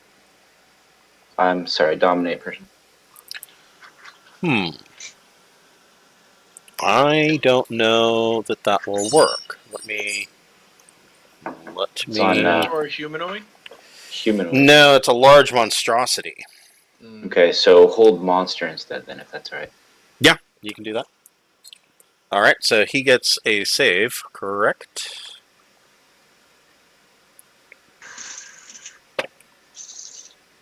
Ugh. So the Minotaur nat one's his save. Ah, So Currently paralyzed. he is paralyzed.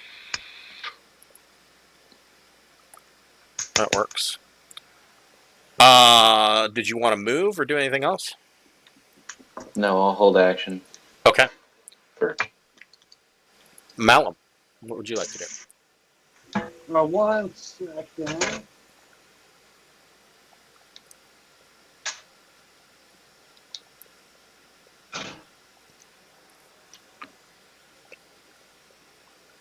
Let's see. I'm going to. And which one kicked the pot? It was the Minotaur, right? Right, who is now paralyzed and is stuck. He's just standing there.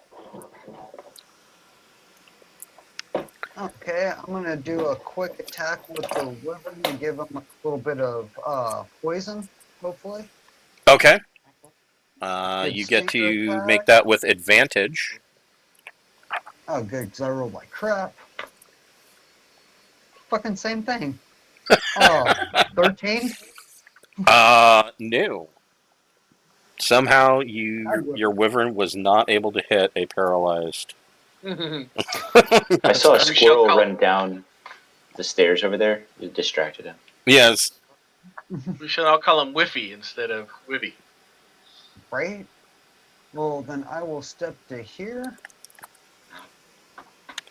And I will attempt to do one of my new battle maneuvers and trip this guy. Okay. God, fighters are almost as complicated as wizards now. Let's see here. Maneuvers.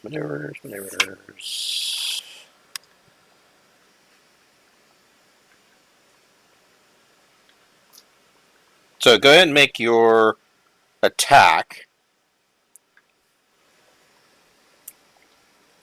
And if I remember right, the D8 only applies to damage, not to attack, correct? So yeah, but you need to make a roll to hit with a weapon, and then you can expend one superiority die to attempt to knock the target down.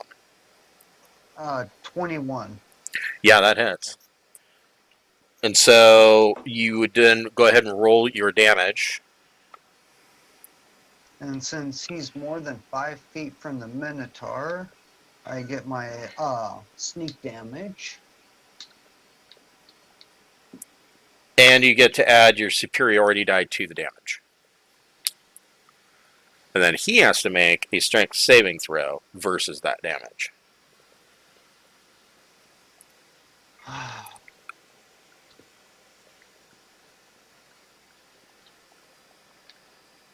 15. So he's going to eat 15. Ooh, might actually do it.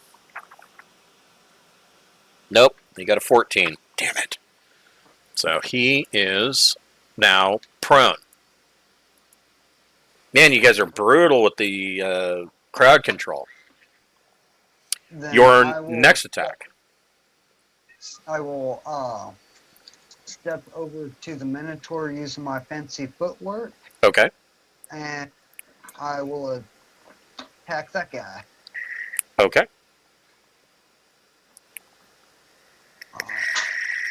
17? That hits. Oh, okay. No, don't forget, you get advantage because it's paralyzed. And critical hit if you're at 5 feet. Yeah, let's see here. Stunned and paralyzed are different, so paralyzed worse.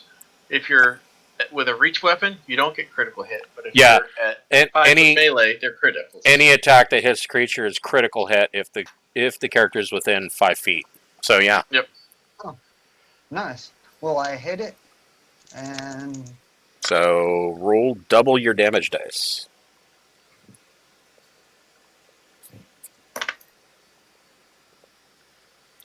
22. Okay.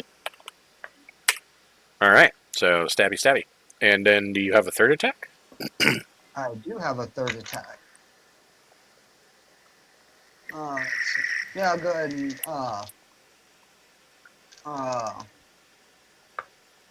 I will do a little step to behind that guy, and I will attack him. Okay. 19.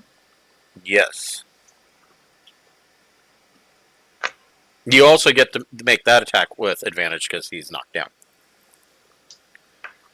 I didn't roll better.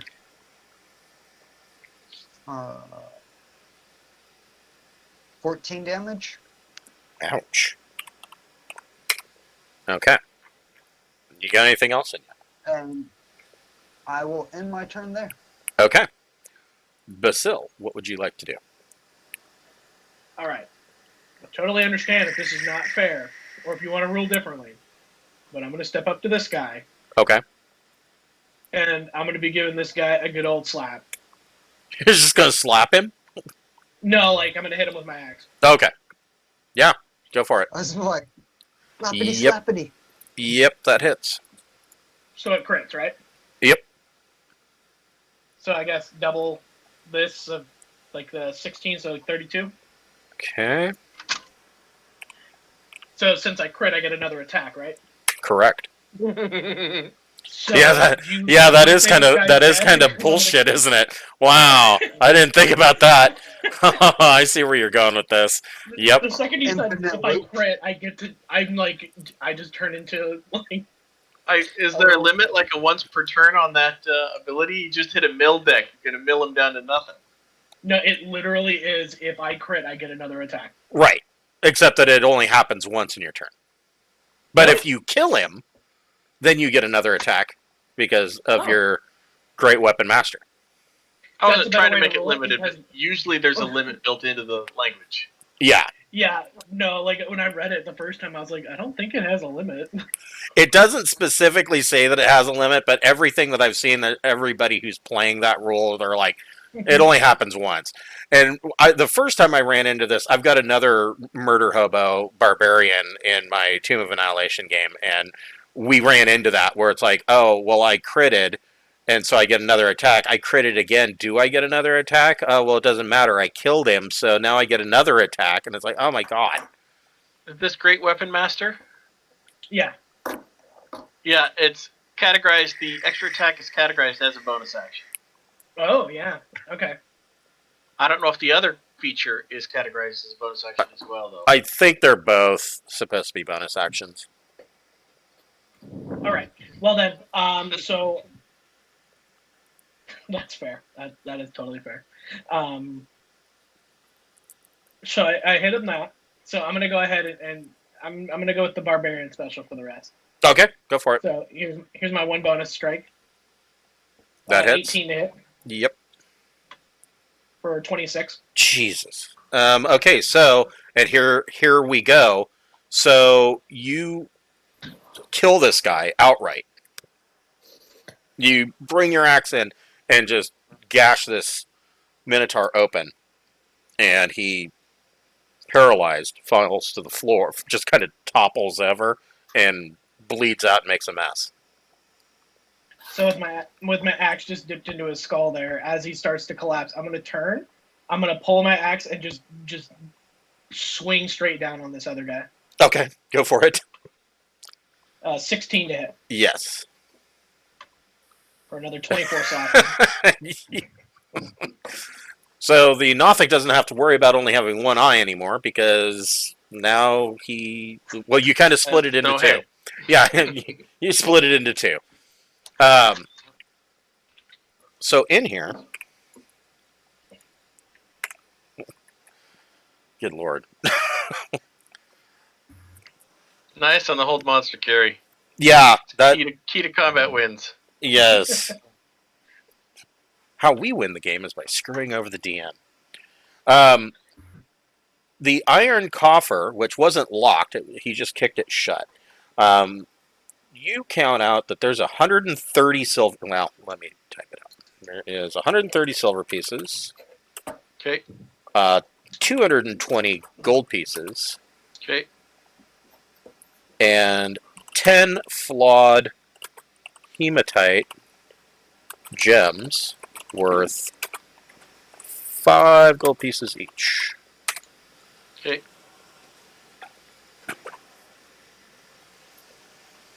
Good lord. It's getting dark in here. Mm-hmm. I cast light. Yeah. I'll reach over and turn on my bar lamp.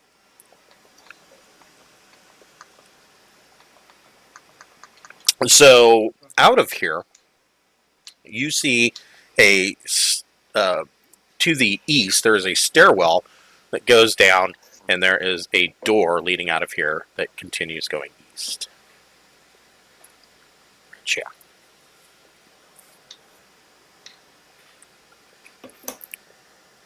Feeling brave. Okay. Also, I'm ready, coach. Put me in. Lighting. really well. I cast Fireball on the door. That door is using on my hand. Yeah, it works really, really well. So yeah, Billy, is your wife going to join our game at some point in the future? Oh, that's actually one of the things I was going to ask about at the end of the game. How long do you think we have left in this scenario? You mean for Princes of the Apocalypse itself? Yeah. Whew. That's a really good question. Actually, quite a bit. Because like once you get done with the Fane of the Eye, there are the 4 nodes down below. So yeah, this could easily carry over towards the end of summer, beginning of fall, I would think. Oh man, Oh, spoilers. okay. Well, if we only had like a handful of like gameplays left, she was gonna wait till the next one. But I will talk to her and let her know that we have much longer than I thought we had left. Yeah, no, there's quite a bit. I would. That's why I would think there's quite a bit left. You are more or less approaching endgame as far as the levels go, but yeah, because this will go up to, I believe, 14th or 15th level. So there's a bit left. Okay. So if she wants to make a level 10 character and join us, she's more than welcome. I will let her know. Yeah, because I was expecting like 3 or 4 maybe. Because I thought at the end of the Fane of the Eye was the end of it. That's what I thought too. But then that's what it was in the Temple of Elemental Evil. But then they kind of added this whole sub layer beneath it. Hmm. Oh, okay. So There you go. who wants to examine this door?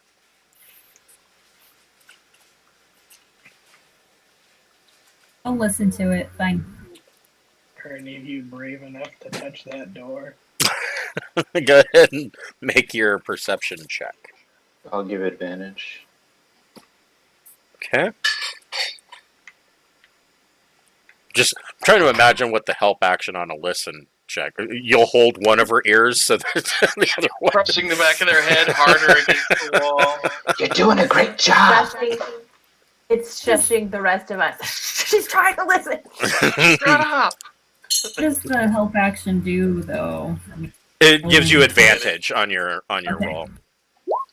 I got 15 then. All right. Ooh. That's actually pretty good. Hold on just a moment. My help action is not to cast deafness on her. It's helpful.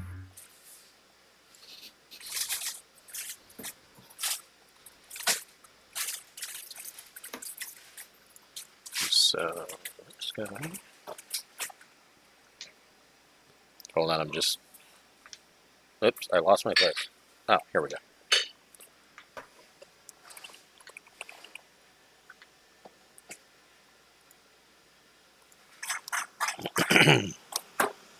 Then the other part of that question I was going to ask was, after this game, did we decide we're doing a carryover game, or are we going to re-roll up level 1s and start a whole new separate campaign? Well, I kind you 'Cause I know could you have, you could roll over. It would be, I don't know. When we get closer to that, we'll make a decision on that. It depends on what I am going to run, because so like my other group, they rolled over at like level 10 to 12. If you get into this campaign at 14 or 15, potentially that is going to make the next campaign, it feels like it would be fairly short, since I would have to bring in like epic level kind of stuff. But the other thing to remember about that is that if we do that, you would have to be prepared because it would be an exceptionally lethal campaign. Yeah. So yeah, I just wasn't sure if if we had discussed that in the past, but I couldn't remember. Yeah, we haven't really discussed it yet, mostly because I don't think we're exactly there yet. But when we get closer, that'll start to become a more serious conversation. So you listen at the door, and with your 15, you hear the sound of like, and it's hard to describe this because you're not looking at them, but I'm going to say you hear what sounds like disembodied moans and voices speaking in Dwarvish. Okay, I'll go back here and repeat the sound of the thing I heard. Okay, so you repeat. Does anybody speak Dwarvish? Nope. Negative. Nobody wants to get a sore throat speaking Dwarvish. So she repeats this harsh guttural language, and she does perfect mimicry. And I mean, you can tell that there's no physical form attached to the voice that she's mimicking.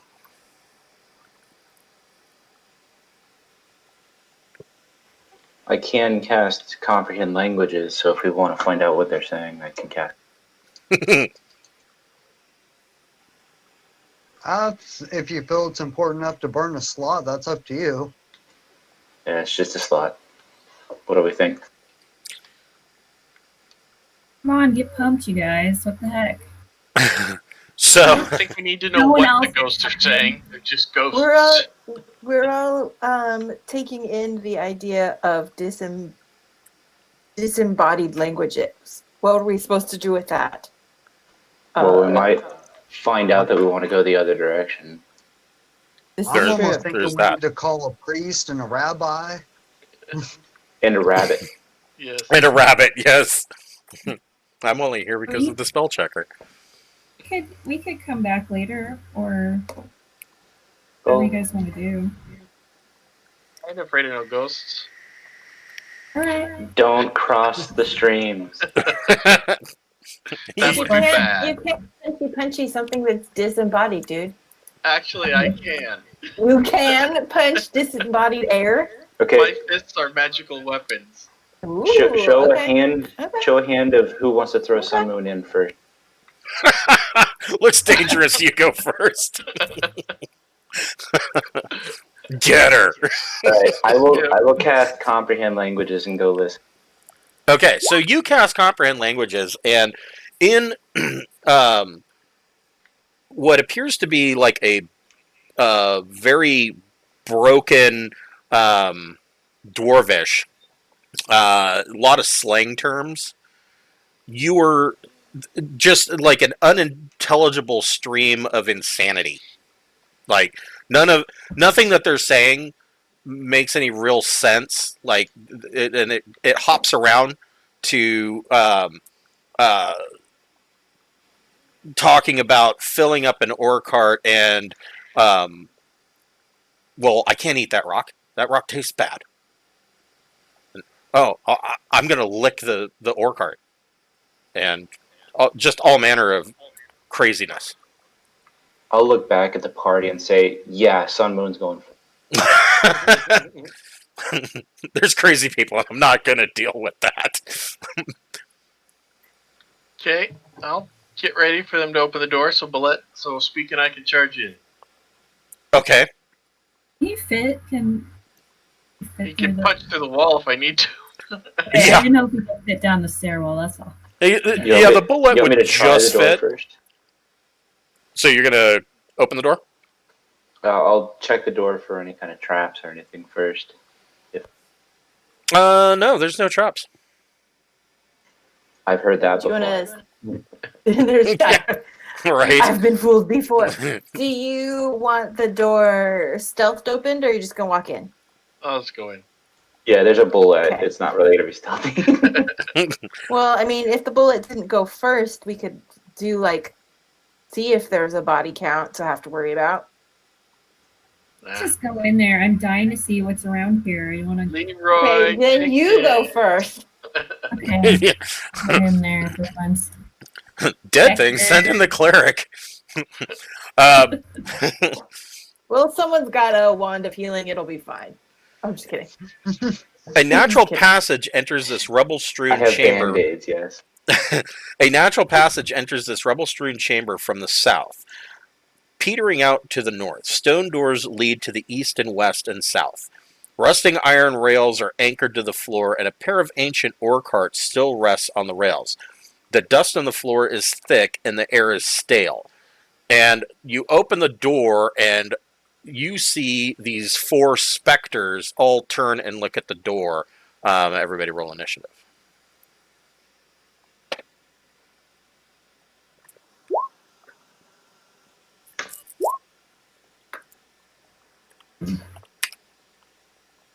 Soft 20. 8. I'm not gonna get a turn again. So Team. sad. Got 6. 8 for Zarm.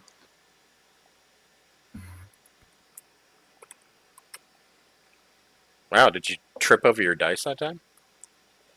Usually you get like, oh, I got a 25 for my initiative.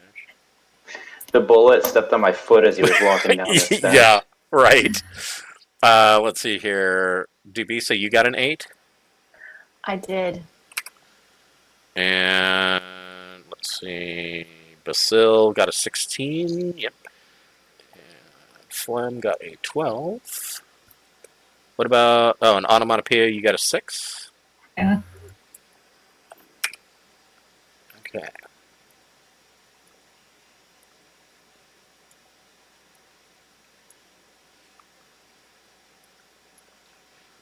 Between Dubisa and Zarm, who wants to go first? If you don't I mind. do. Okay, she's got it. All right. Sorry. Ladies first. I want a chance to get in there. I love it when the sorcerer blasts me in the back of the head with chain lightning. She asked for it. Yeah, right?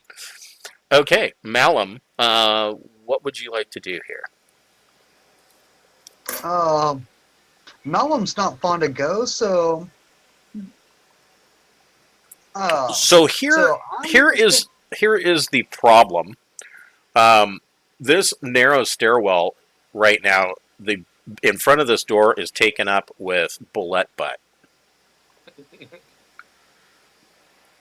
Well, also, oh, you just want this way. I We would, should retreat I and get would, ready. I would say that if you wanted to, because of the narrow confines, and he hasn't burrowed through the door at all yet, I would say that it would take, it would be considered difficult terrain. So basically, twice your movement to get around that bullet. So it'd be 10 feet to get through that door rather than the normal 5.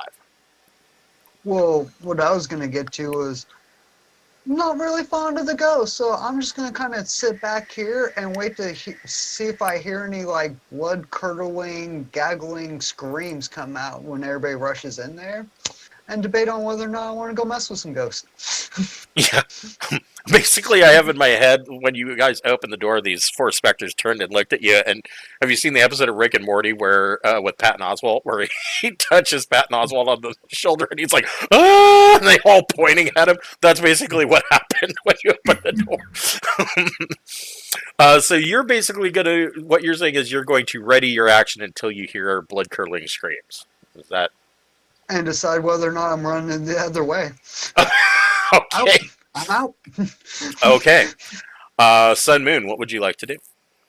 I will yeehaw. I will have the bullet rear up and make his leap. Can I hit both of the specters or only one of them here? I would say you can only hit one of them. Okay, I will land on the far one then. Okay. Not knowing what this will do, I'm still going to do it. So the bullet's deadly leap. I'm not sure why a Spectre would have to make a save to not be leapt upon, considering that, they're ethereal. But yeah, so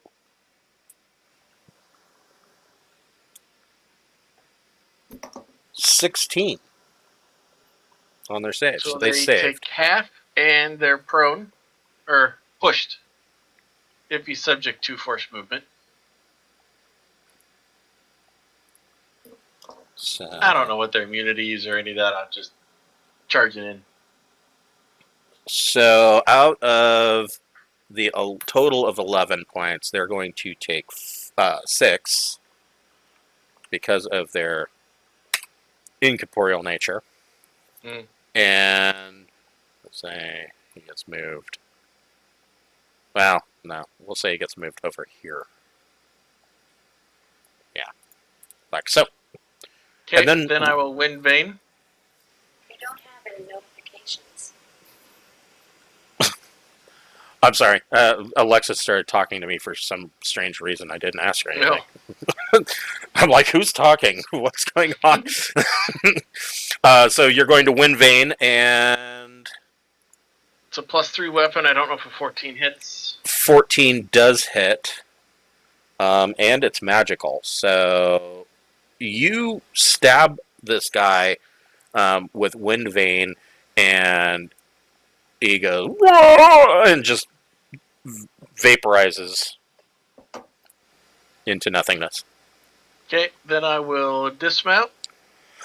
Okay. Where did my token go? There. So I will dismount and come attack this guy with Wind Vane. Okay. Go ahead and make your attack. Jeez, 28. Yeah. And let's see here. So I have. I'll call that 15. Crapper. Don't have enough move.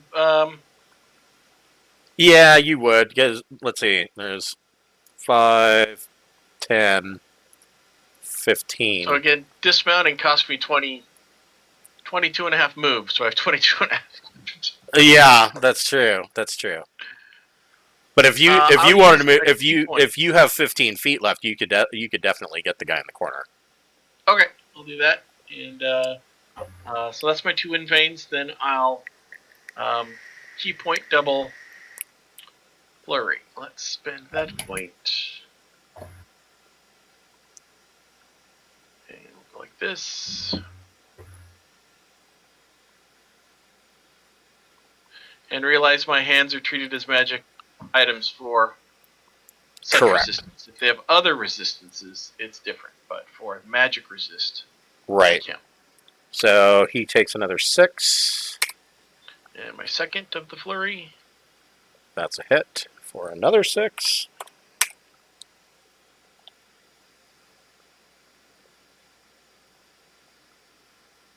Anything else?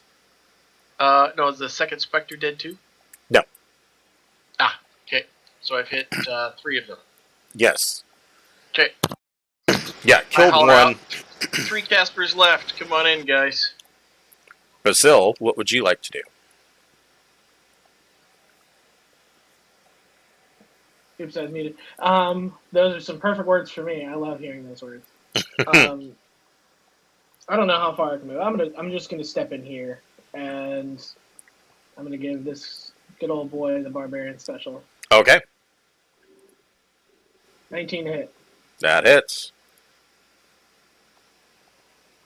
Oh, and I got my temporary hit points out of the first guy. And that is a 25 slashing damage. And 3 for your rage, right? So 28 total? Oh, yeah. 28 total. No, I'm not raging right now. That's not why I'm not Okay. I mean, 25 points of damage. It's not like you really needed to, but yeah, you come over and you slash through this guy, and same thing, he goes, "Whoa," and then like vaporizes into the air. All right. Yeah, and I think running down there uses up most of my movement, so I'll just, you know what? I'll throw a javelin. Okay. at this fancy boy. Okay. That's That is a 26. hit.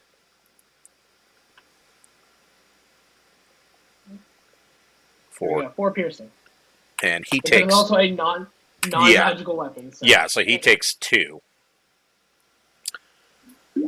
I actually kind of like the way they did ethereal creatures in 5th edition. It's a lot easier than having to calculate, oh, well, okay, hold on, now I have to roll percentage dice, and if it's, under 20, then he takes half damage. It's ridiculous in the older editions. The Spectre. So this Spectre is going to try to pimp slap Sun Moon. Soft 20 to hit. It does hit. 4. I am resistant to acid, fire, lightning, and immune to disease and poison. So if it's any of those, be careful. 13 points of necrotic damage. Not resistant, but I had 15 temporary hit points. So. And you need to make a DC 10 Constitution saving throw.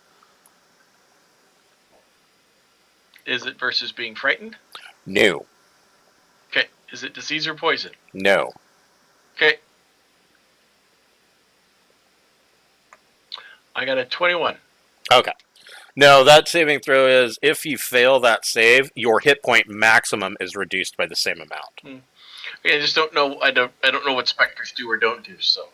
Yeah, it's similar to like the old white level Death drain. touch. Yeah, death touch level drain attack. Except this one comes off. Not only do you take the damage, but then your hit point maximum itself drops. So let's say that you had 30 hit points and you take 10 points of damage. So now you have 20 hit points, but your hit point maximum for the purposes of healing can only go to 20 as well. The other Spectre, this one, I think, is going to move a straight line and attack Basil for a soft 20. Yeah, that hits me. Okay. For 8 points of necrotic damage, and you need to make a DC 10 Constitution saving throw. Sorry, do math there for a second. And you said I need to make a Constitution save. You said Constitution saving throw? Correct. All right. Oh yeah, no problem. Okay. Phlegm, what would you like to do? Right, I'm gonna cast Bless. So, Phlegm, you have a Mace of Disruption. Yeah. But I don't want to go in there because I'm like, my friends got it. They don't need me. I'm just gonna be a buffer right now. the one time you get to use the Mace of Disruption, you're like, nah, that's okay. Spent all this time not using it. Like, you want to ruin that streak. I'm gonna cast this on Onomatopoeia, Zarm, and Basil. Okay. So they are blessed. Go guys, go get him. And that's my turn. Okay. Dubisa, what would you like to do? I am going to attempt. I don't think I can go far enough to get in there. Let me measure. How do I measure? I would say, I mean, because you looted the room. Oh no, I can't even get close unless I dash. Well, because you looted the room, that's not necessarily where you're at. I would imagine that you were probably closer to like over here. Okay. You knew that they were going down to that door, so you might have even been up here. Okay. Yeah, in that case, I want in. I want to try to be in. Let me play. I would say you could easily move to right here and attack this Spectre. Okay, yeah, that's what I'll do. I'll attack him. Okay. I don't have anything fancy or magical, but I do have a rapier, so I'm going to attack Your to rapier's attack not. him You don't have a magic with rapier. I don't have a magic rapier. Nothing I have is magic. Huh. Well, that's screwy. Yes, you hit. Right? So he. Wow. He is going. Yeah. If you don't start buying magic items, you might not live long enough to Scrooge McDuck all your gold. Right. So yeah, True. you come up, and even though he resists the damage, you kill him outright, and you see his form kind of turn to mist into the air. Nice.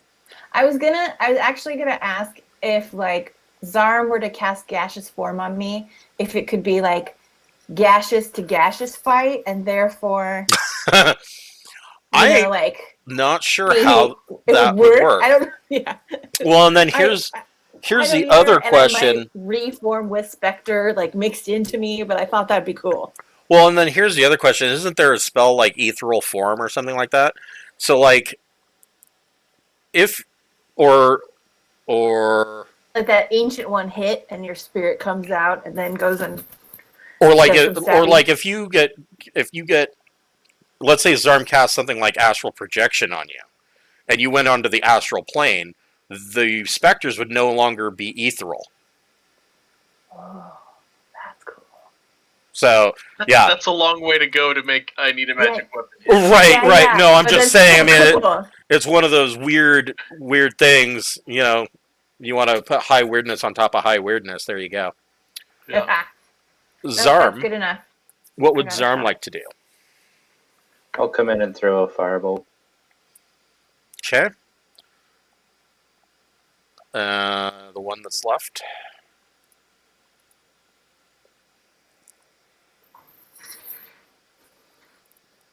Yes.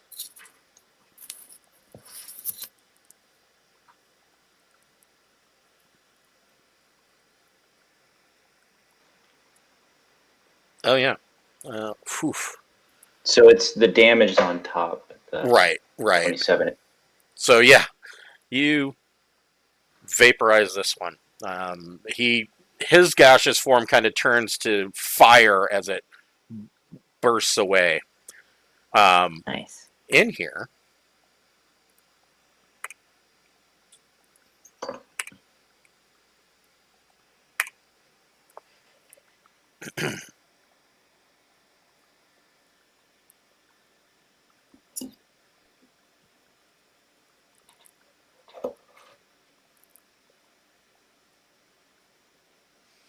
so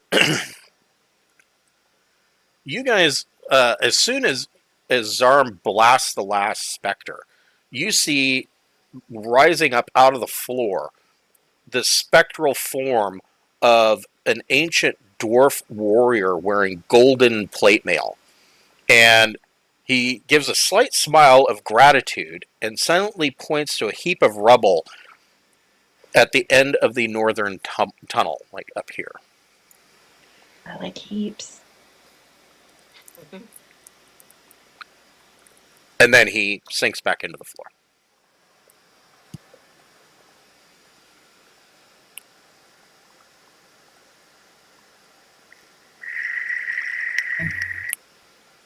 Somebody going to investigate the rubble? Rubble.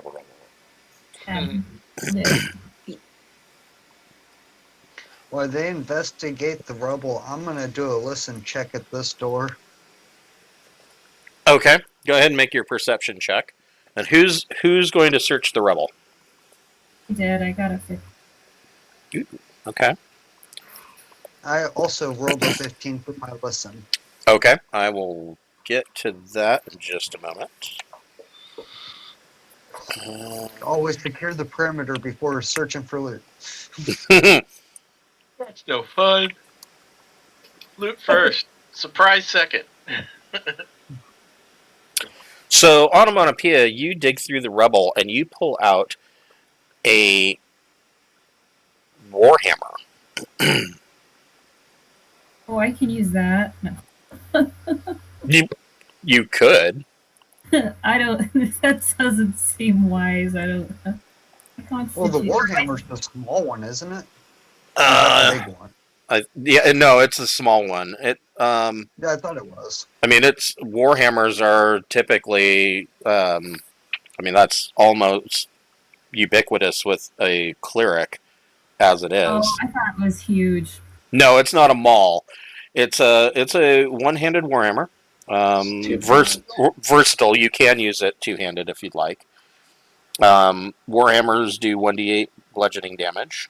If you use it with two hands, they do 1d10. And go ahead and make an Arcana check.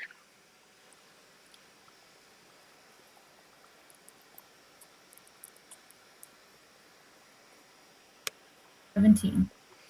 So, your Arcana check, you're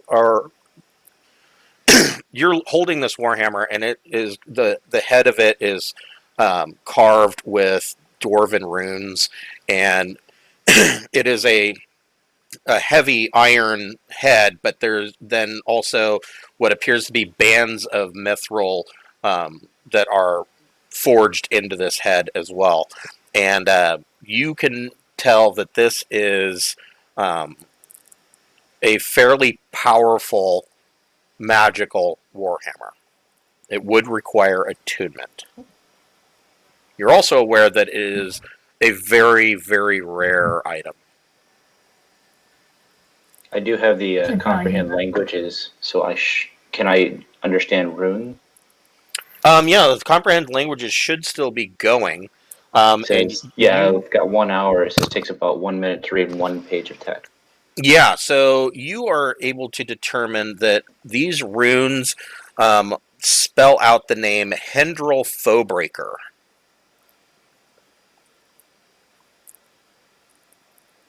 It's been that guy.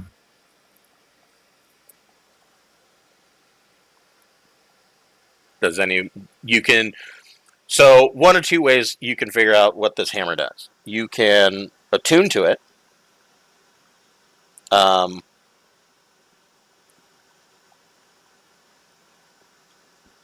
I am going to. So normally this weapon would require attunement by a dwarf, but I'm going to remove that requirement. You can attune to it, and you will learn what this weapon can do. Or if you don't trust that, because that's not always a good idea, curses and whatnot. If somebody has the identify spell, it will tell you what this is. I'll just attune to it. Okay. Dangerously. So, did you guys want to take a short rest and attune so that she can attune? Yes. We can do that. Okay. So you can spend hit dice to get any hit points that I don't think anybody's even been hit. Or no, Basil and Sun Moon, I guess, were hit. So you attune to this, and you find out that this is a dwarven thrower. It is a +3 warhammer to attack and damage rolls. It has the thrown property with a normal range of 20 feet and a long range of 60 feet. When you hit with a ranged attack using this weapon, it deals an additional 1d8 damage, or if the target is a giant, it deals 2d8 damage. Immediately after the attack, the weapon flies right back to your hand. It's Mjolnir. It basically is Mjolnir. Without the That's lightning. what I was Yep. thinking. Cool. Mew Mew. Yeah, you got Meow Meow. Into mind. It's Mew Mew. I just writing all that down. That's really cool. I'm glad I took a chance.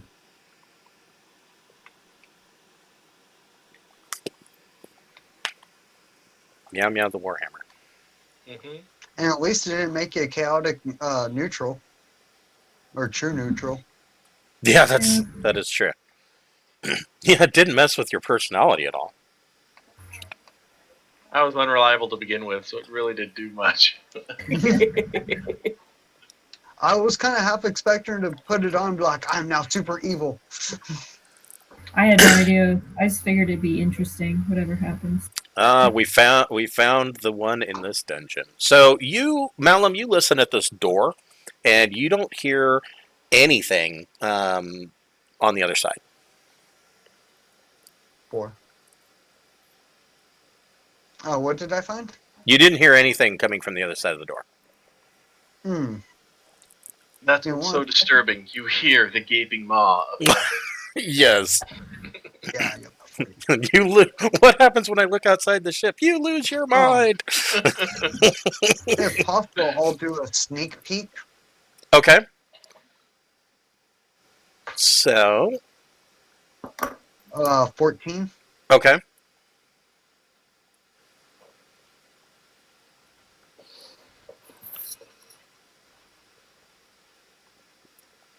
So you peek open, or just kind of peek in this door. This cavern is a vertical shaft. Rising up the shaft is a black stone obelisk, 20 feet on a side, with a stone staircase wrapping around its side, ascending into darkness. Okay. And this stone obelisk is shiny black, like it is a block that's been carved from obsidian. Make a. Go ahead and just make a raw intelligence check. I'm the wrong guy to ask that. Oh, I'm really the wrong guy to ask that. Yeah, I don't know shit. I got a 4. Wow, you didn't even get. The DC was really low. It's like, wow, you didn't even get that. Oh, I have a 0 to my intelligence, and I rolled a 4. Wow. Okay. Anybody else can make the intelligence check as well. I'm real high in wisdom, but not intelligence. Oh my gosh. So, Zarm. None of us are very smart. Go Zarm. Zarm. Look at the big brain on Zarm. I'm I average. know things. You determine that the stairs that go around this black obelisk would lead back up, and you had found a black obelisk in the room, in one of the rooms at the top of the Temple of the Black Earth. And you determined that these stairs go back up to that temple. And then leading out of this room to the south is another door.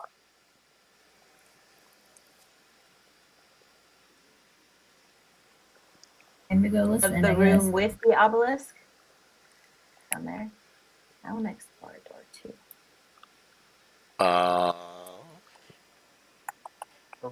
Party? I was gonna. No, I just want to listen. I didn't say I wanted to go through. I just want to listen.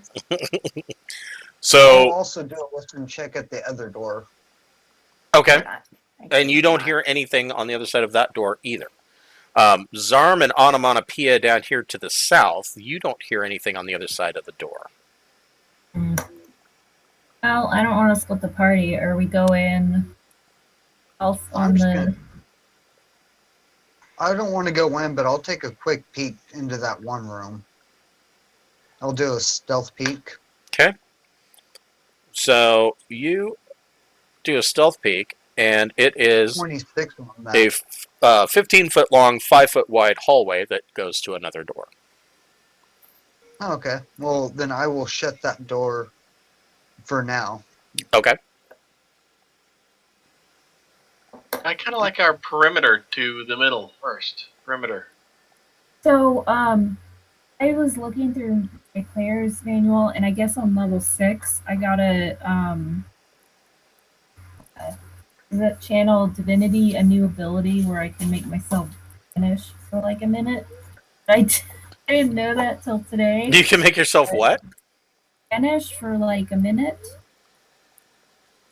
Oh, okay. What? Cloak of Shadows or something. Oh, Cloak of Shadows? Yeah. Yeah, for. Yeah, I can, that's a good one.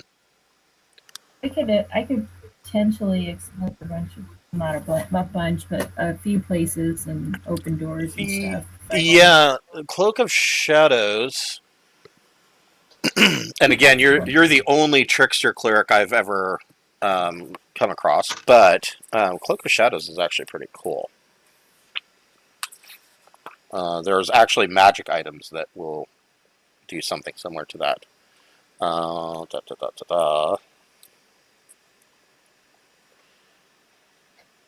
Yeah, you basically become invisible. Yeah, it's like you cast invisibility on yourself. That's an option, or I could use Blessing of the Trickster on people who have high stealth anyway, like Dubisa and else does. I don't know. But what do you guys want to do? I'll cast Detect Thoughts and see if there's anything beyond. There is not. Okay, let's just open it. Do it. So my Yeah. question before you open the door, Zarm, does without having it directly in front of me, does comprehend languages require concentration?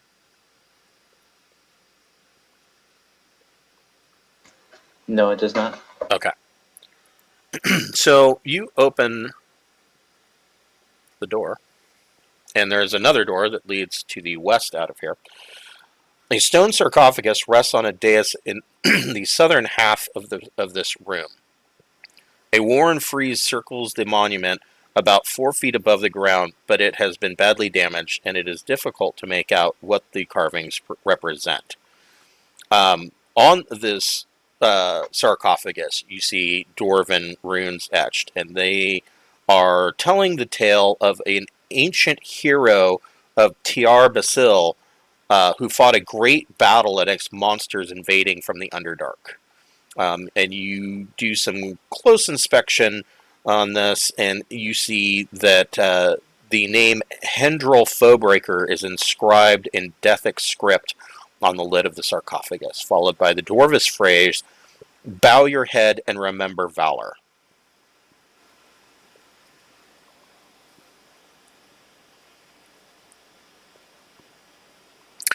The other thing, so onomatopoeia, make an Arcana check.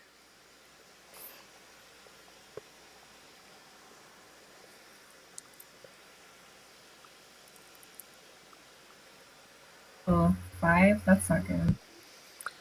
It's enough for you to realize that this room, this tomb, is under the effects of a hallow spell. I don't know what that is. So, hallow. Can I do an Arcana to see if we can find more?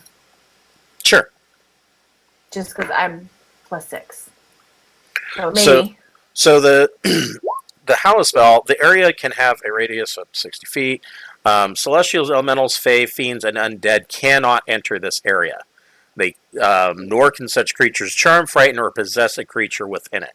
Any creature charmed, frightened, or possessed by such a creature is no longer charmed, frightened, or possessed upon entering this area. They can bind an extra effect to the area. In this case, it would be courage. So everybody in this room cannot be frightened. Wanted to bow my head. Seemed like a cool dude. I got his pay some respects before I move on. So. Thanks for the hammer. Yeah, exactly. What do you say? Okay. So yeah, with your 24, you discover that the additional effect was that it is a courage effect, and that nobody in here can be frightened. So I think we should tuck that information away in case we need to hide somewhere to make a long rest before we go downstairs. This looks like a great room for a long rest. I'm just saying, like this is a pretty sweet spot for a long rest. Yeah. Okay, who wants to listen at this door? Me. I'll explore one. Okay, go ahead and make your check. Hold on just a moment here. I still have Detect Thoughts on too. You what now? I still have Detect Thought. Okay.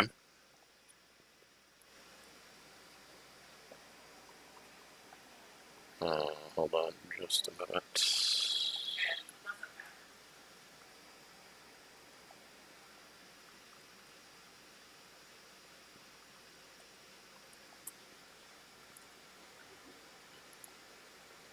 I'm basically searching for the thoughts of anything within 30 feet that can, of thinking creature. Right. Yeah, let me. Hold on. But anything with an intelligence of 3 or lower doesn't speak a language.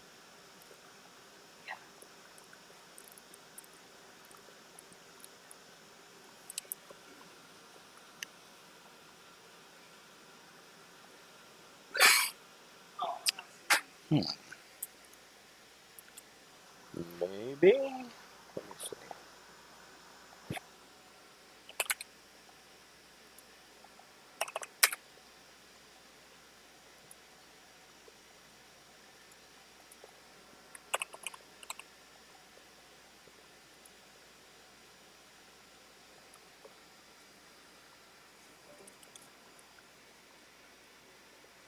Oh, 5. That can't be good. I thought that's what we were supposed to say. Hey, sometimes the DM gets that fun.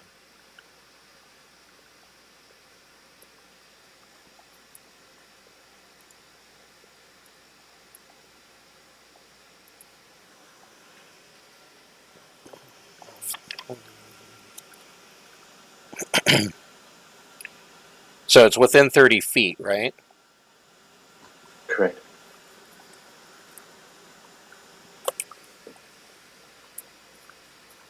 Yeah, I don't think they're within range. Oh, he told us there's shit out there. Whatever's not within thought range, can I hear it on a 28? So, yes. Holy shit. It's rolling thunder here at my house. Yeah, it's so close right now. The thunder and lightning to Yeah, it right now. I can just Insane. start hearing it. And it started raining, and it was like that gross humidity that's been going on just suddenly disappeared. Last night, I don't know what time it was, but there was a crack that sounded like it was outside my back window, and then it rumbled for like another 10 seconds further and further away after that. Yeah, it's so That's close basically right now. just happened. Yeah, that's what just happened over my house.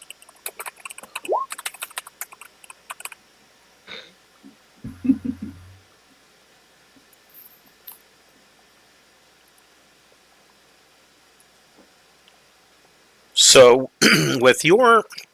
So, Zarm, you're not able to detect any thoughts within range. However, Debisa, with your 28 perception, you can hear muffled grunts and some speech that sounds like it's being spoken in giant. Okay. Does anybody speak giant? I Giant. Comprehend languages. But you have comprehend language? Okay. So No, I speak giant all out. okay, so someone come over here and listen, because I do not speak giant. So go ahead and whoever's going to listen at the door make a perception check. I will offer me and Onomatopoeia if she is willing to listen alongside me. I'll listen and then I can repeat it like away Yeah. from her. Yeah. So we'll both give it a shot and we'll see. Yeah. Nice. Option, right? Oh, I'm gonna. Let's see. Good. Nice. So you can hear some giant being spoken, and you repeat it back, and it is basically, it sounds like two giants are arguing with one another about who gets to eat the haunch of a halfling. Rude. Can they smell me? Well, I mean, I'll just relay that they're arguing over dinner. Is somebody going to open the door? They can't come in here, right? Is that part of the effect? They are not celestial, fae, or undead, so they could come in here. Oh, okay, never mind. Ignore me. We open the door and start this, or what do you guys want to do? Yeah, let's go for it. All right. Okay. So you Would it open the. help? Would it help to like have some of us sneak into a position? I'm gonna hang out. Because I feel like things are going to get aggressive. So maybe some of us should sneak in, That's up to you unless guys. I'm alone, because I'm not going in by myself. I'll go in with you, bitch. I'm in. Okay. I will That's- literally walk in there and say hello. I will do know that which would not give us a chance to go anywhere strategically. Malum, we're looking for a house. We got anything for sale? Right? Have you heard about the word of the crushing wave? Yeah, we Yes. can evangelize too. That's always good. Knock on the door. Have you They have a met special Dad? insurance program for giants because they fall over less than other races. And we like So you open the door, and there is a long hallway with another door at the end of it, and you can hear that the sounds of these giants talking to one another is louder from the other side of the door to the west. And then there is a passage going to the south, and there are some rough-hewn stone stairs that are carved right out of the hallway, and it goes down about 10 feet. Just as a thought, thinking like in my mind of the map and everything that we've done, if we were to go to the door to the north, we could do a surprise attack from two separate. That's true. Okay, I'll go up there. Okay. And Who else is going to go up? I'm in on that. I got fireball. That's true. I was already standing pretty close to this door, so I'm not. I want to try something that hopefully won't take a combat turn. But Chris, the ring that's now giving me extra powers Yes. is kind of like meld with stone. Right. So what if I moved from here and just made my body kind of flush with the wall so that I could see out, and then moved back through the earth to my starting point? You could do that. Just kind of lean in till your head sticks out. I think your nose would come out. They'd be like, "What's that nose?" Yeah, you could do that. I want I to would test that for recon purposes. I would say that if you were to do that, it would also give you 3/4 cover. Okay, my main So interest plus is 5 your just, AC. what angle of the face is best to get your eyes to look out. I'm not trying to separate from the wall. I just want to be enough in it that I can look out. So when you move to the end of this hall to this door, you can see further down. And the second that you come in, you see a Grell has taken note of you and is moving your direction to attack. Everybody Do roll you know initiative. what a grill is or what it's capable of? I do not. So a Grell looks like a floating brain with a octopus beak, and it has a whole bunch of tentacles that end in little sharp bristle spikes floating that hang down below it. That sounds Kinda like disturbing. some shit. It is Some kind of bullshit, disturbing. okay. Grell gets a 22. I rolled another 17, that's why mine didn't change. Okay. Wait, that I accidentally did perception. Hold on. Wow, onomatopoeia. You're actually doing pretty good there. I didn't roll yet. Oh. That was yeah. Sorry. I thought that was a 20. I was like, what? Oh, I got a 9. I'm keeping a straight 5. Don't worry. Okay. Not gonna break with your single digits yet. Tradition. That's right. Apparently, I'm in the back, so I'm going last. I rolled a 6. Wow.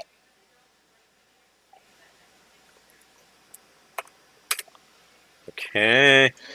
It's okay for onomatopoeia and I, because as far as I'm concerned, we were like, okay, we're going in 5 minutes, and I'm looking at my hand that doesn't have a watch and says, okay, 3, 2. Right. Yeah. There is I that. know. Like waiting at the door for them to go in the giant room. You're I like, don't what? even know if we What is can- taking these guys so long? Exactly. That's what I was probably going to do my turn. Is just be like, what? So the grill. 10, 15, 20, 25, 30. Wow, he cannot get. Oh, yes, he can. He's got 10-foot reach. So the grill, floats to the top and attacks Flem.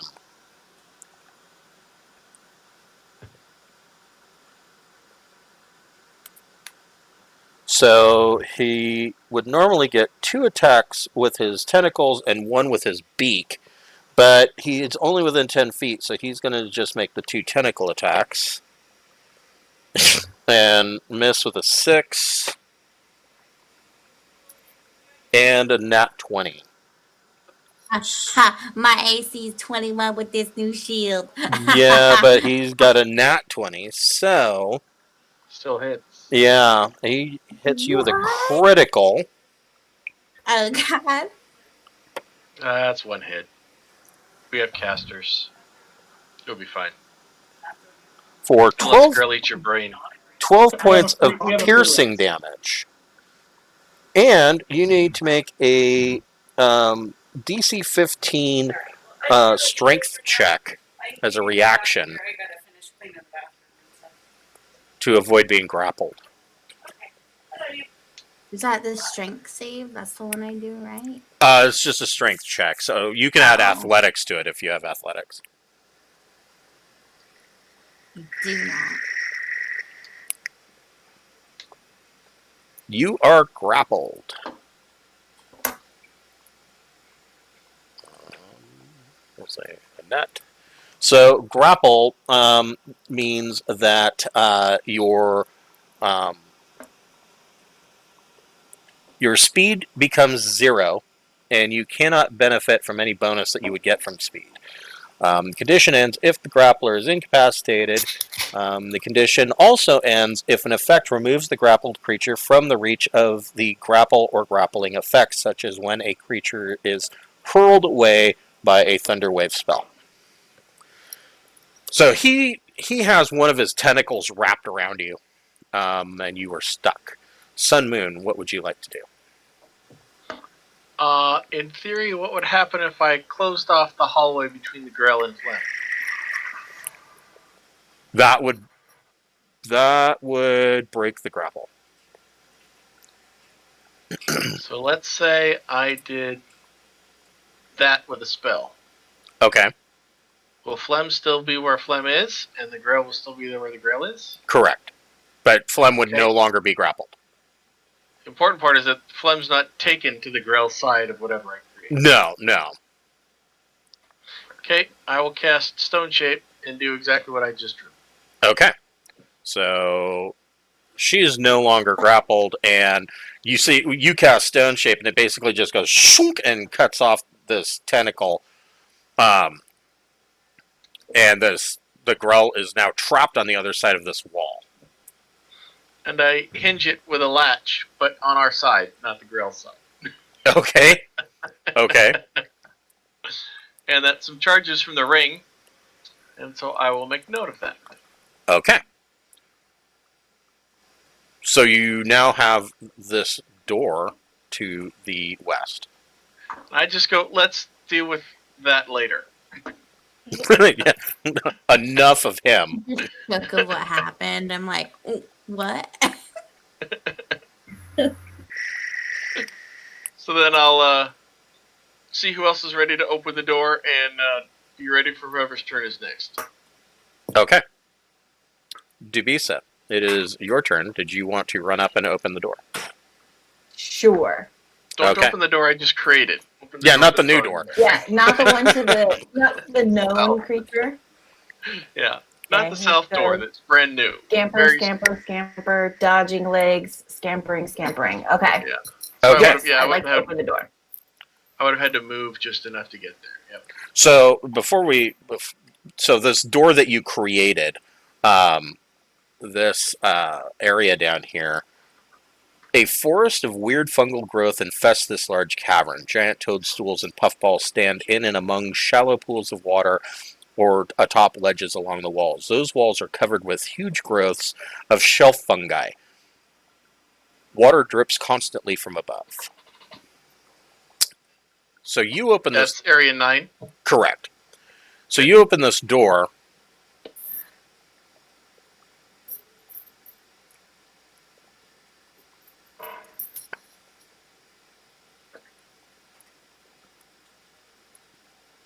Oh, they're playing tic-tac-toe on the floor with chalk. Oh, sweet. And black lights. Mhm. They probably have some really cool posters. I think it's the start of a hopscotch layout. In here, weird So crystal. was opening the door a free action or was that my action? Yeah, I'm going to say it's a free action. Weird crystals jut from the walls and the floor of this ancient hall, giving off a violet light. On the east side, these crystals form a distinct doorway or gate, beyond which the floor slopes downward. 2 huge bedrolls and barrels full of provisions are in the southern end of the room. In this room are 2 hill giants, named Karg and Maul. And they've been arguing over there's a small fire pit, and there is a skewered halfling roasting over the fire, and they've torn off one of his legs and are arguing over which one gets to eat the fattier portion of the leg. Rude. They immediately take notice when you open the door, and we'll just keep the same initiative. Let me add them. Okay. Then I want to assassinate.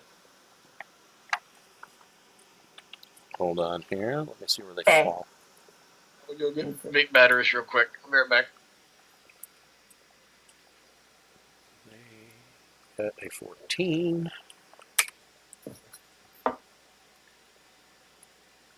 Okay, so you want to try to assassinate one of them? Yeah, I just want to walk. I want to fling open the door and then attempt to assassinate. Yeah. that Okay. guy.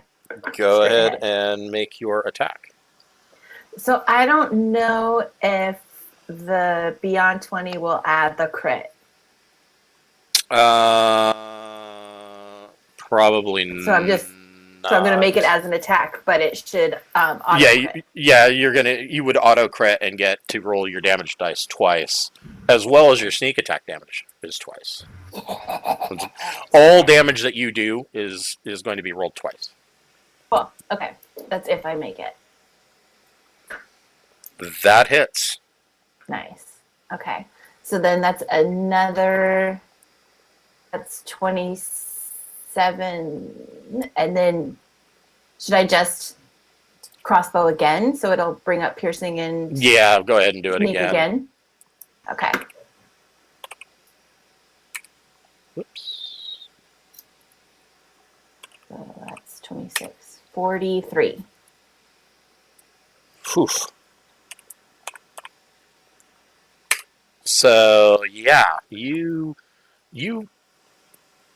kick open the door and just go shunk, and this this crossbow bolt is now embedded in this hill giant's forehead, and he's like, "Whoa, ow! Why you hurt Maul?" Eat a Did you want to? brethren. Did you want to hide or make another attack? I would like to move into the space but hide. Can I do that? Yes. Go ahead and make your stealth check. Okay. And ready, here we go. Okay. A slow. Hopefully Well, I they're mean, not perceptive. They're hill giants. Oddly enough, they have a passive perception of 12, which is better than I would have expected, but they still. But I still made it. Okay. Yes. Basil, what would you like to do? All right. Since we're doing this one, I'll go ahead and give it a good old-fashioned rage, and the barbarian special. Okay. 19 to hit. That is a hit. 31 damage. Ugh. Okay. Your next attack? Second attack. 15 to hit. That's a hit. Another 31 damage. Ugh. So you run in and slash once across his chest with your axe and then bring it up and just backhand bury it under his chin and kill this hill giant outright. And taking that momentum with me, I'm going to sprint over here. Okay. And give him a good old slap. That is a hit. And for 19 slashing. So 22. Oh, sorry, yeah, 22 damage. Yep. Okay. Is there anything else you got in you? I'll step slightly back, and that'll be the end of my turn. Okay. I'm on the hopscotch rink.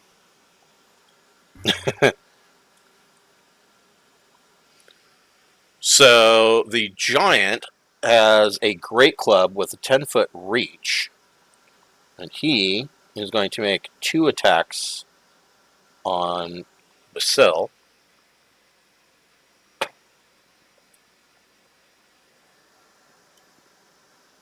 .23 to hit. Yeah, that will hit.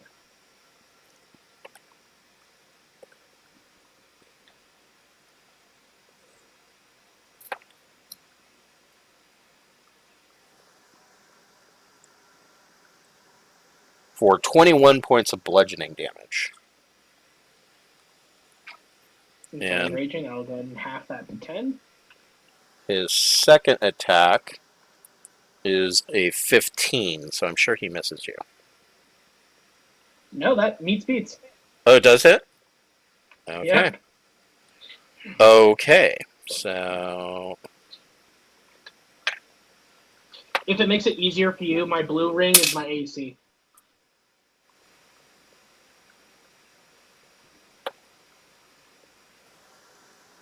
For 15 points of bludgeoning damage.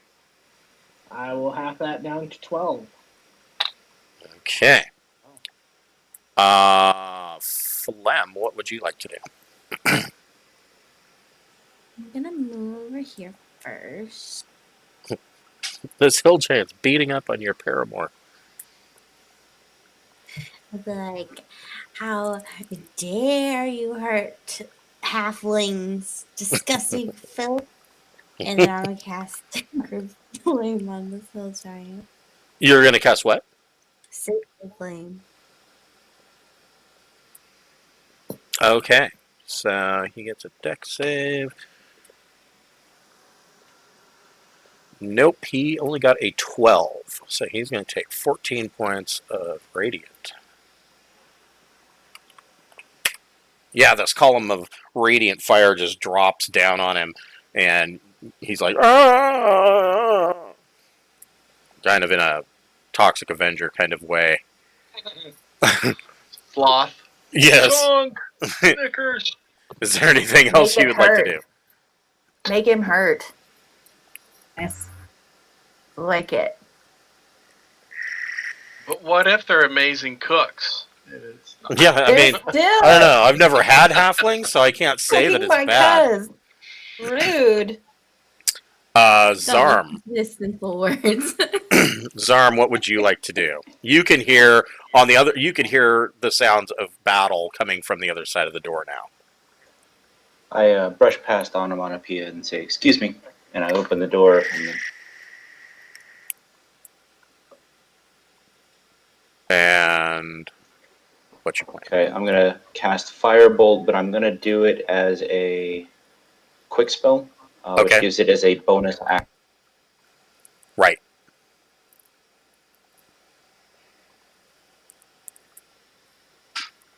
That hits for 7 fire. Okay, so that's a bonus action, and then I'm gonna use my wand of minor healing on Basil. Is that directly in the center? Who? Yeah. Yep. I think it's a 1d4. Is that correct? Basil's in the center square. Carol Channing's in the upper right. Is that a 1d4 for a minor? Yes. Yeah, 1d4 plus 4, I believe. You got 5 points. Well, gosh dang. I'm feeling fantastic. Okay, and that's it for me. Okay. Onomatopoeia, what would you like to do? I'm gonna throw my hammer at this guy. Okay, go ahead and make your ranged attack. Let's see. I have actually never physically attacked anything. Oh, do I just roll? Yeah, well, don't damage forget. here? So you would roll a d20, and it would be plus your dexterity modifier plus your proficiency bonus plus 3 to hit.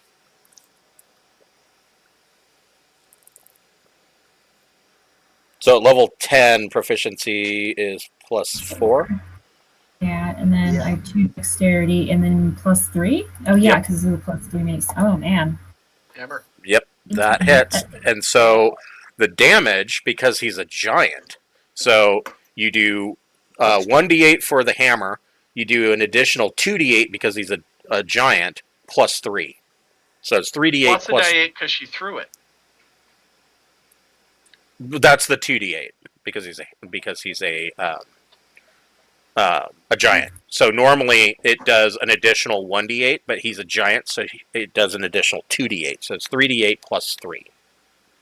So I got 21 damage out of that. Oof. Yeah. Cool with it, Vance. Yep. It just, you throw it and it goes ping and comes right back to your hand. Like a boomerang. It's great. Did you have anything else you wanted to do? I think it'd be kind of fun to yell the argument of the other guy back about wanting. I get the halfling haunch. Yeah, now he's confused. Oh, it's mine. Roar. Yeah. Malum, what would you like to do? Let's see. And I would assume that you're actually in the hallway, not back in the room. Yeah. I want to relook at something real quick. I was looking at a second ago.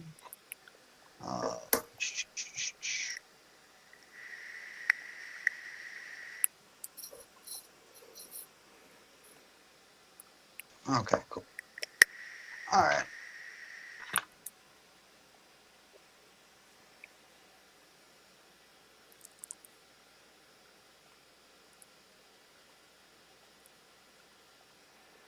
Tornado warning.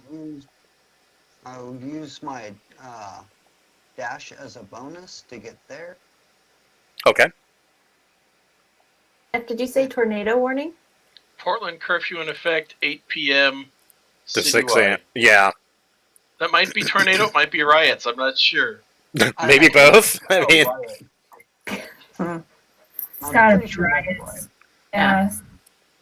some cleric in the middle of Portland's like, we're going to clean up all these rioters. Time for a tornado. That's what we need, a natural disaster. We have a pandemic, rioting. Yes. Third one. No, it doesn't say if it's tornado or riot. Just curfew in Portland, 8 p.m. to 6 a.m. Wow. Okay. crazy. I asked the group Oh. of guys that are coming over tonight. I'm like, so none of you actually live in Portland, right? Because I don't want to be responsible if you guys get like a ticket or arrested or something. They're like, do you think any of us are going to care? Right? Nobody cares. I'm gonna So spend a maneuver and do a trip attack on the giant. nice. Go ahead and make your attack.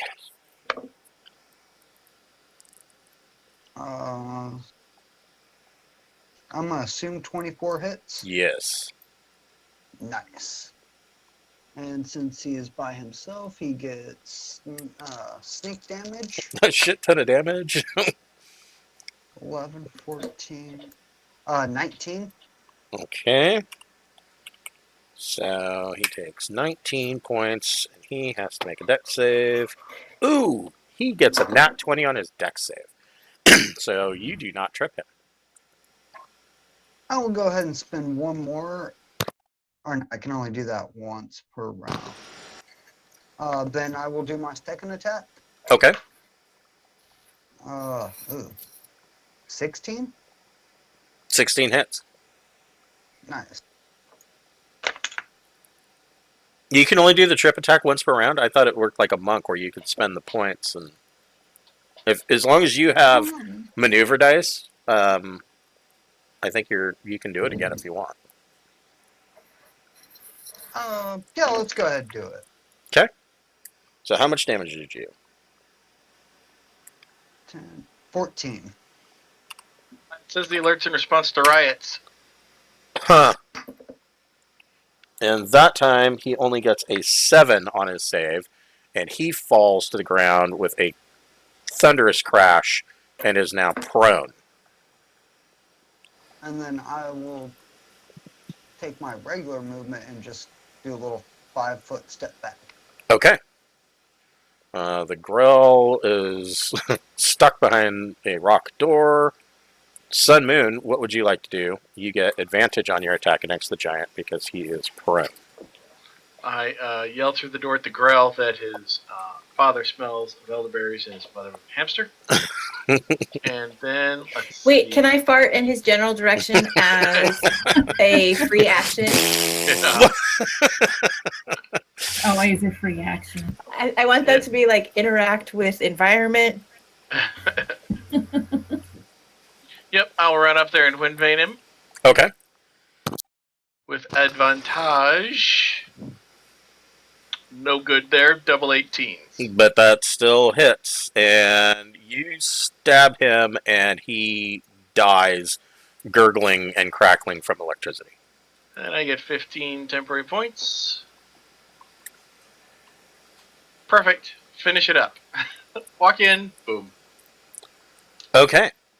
I'll tell the group about the monster truck behind the other door. Okay, yeah, that's probably a wise decision. I don't know if there's other exits, but I built the door. That was really smart. I thought that was super cool. I was like, we don't need this interruption. I'll just pause that. Yeah, it would have been Onomatopoeia and I just taking on 2 hill giants. Yeah, I probably would have opened the door. Not gonna lie. In here, on Karg and Maul, you find that they each carry large satchels, and between them, they have, and I will type this out, 160 gold pieces, 22 platinum pieces. Wow, these are some rich hill giants. Moon is the Or was that 160? the party. 160 gold, 22 plat, 3 red spinels worth 100 each. Wow. A fine amethyst worth 150 gold pieces. And a mummified human head. Dibs. Aw. No, just kidding. Just kidding. I'll take the head. Decorate the new house. I'm just gonna. Yeah. I can just see him walking around talking to it.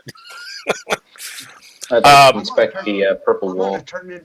Okay. Turn it into a handy dish for my house. Yeah. No, if you put a head on a spike, that's like the in by ADT. Fine. Don't don't steal from this person. Protected by angry barbarian. So the crystals in here, there's nothing special about them. They just seem to be emanating this violet-colored glow. You break off a chunk or no? Yeah, you could. I want to. That's awesome. A glowy purple crystal. Yeah. This will make a great necklace. Yeah, exactly. It'll center my chakras. I hope not. That's what Sunbeam does. I'm going to go up and kick him in the chakras. So if you would like, you can go ahead and we can say that you're going to take a long rest in this room. And so we will pick this up next week, and you will start with all of your spell slots and all of your hit points back. And don't forget that includes the extra 40 hit points to your maximum, and that will carry over into next week's game as well. Nice. Cool. All right. Thank you, everyone. Good fun. Stay safe. Yeah, Stay away from safe. the riots in Portland. I know. Yeah. I Don't go to would Portland. a whole nother level of stay safe. Usually it's like, okay, stay home, be bored, sorry guys. And now it's like, oh, and BT dubs, don't have a riot end up in your front yard. Okay, bye. Oh, and the tornado. And a tornado. Maybe underground while you're hiding from the riots. Yeah, it is the apocalypse for sure. All right. Not that we Oh, were I like. handling it. Wasn't I the like point all that the- this group is handling the apocalypse? Yeah, right. Do it We're faster. ruling it. We're princes of the apocalypse. No, I think it's them that are the princes of the apocalypse. We're just taking them off. That's true. All right. Thanks, Oh. guys. Thanks. I will Later. see you guys Later. next week. See ya. Yep. Take care. You too.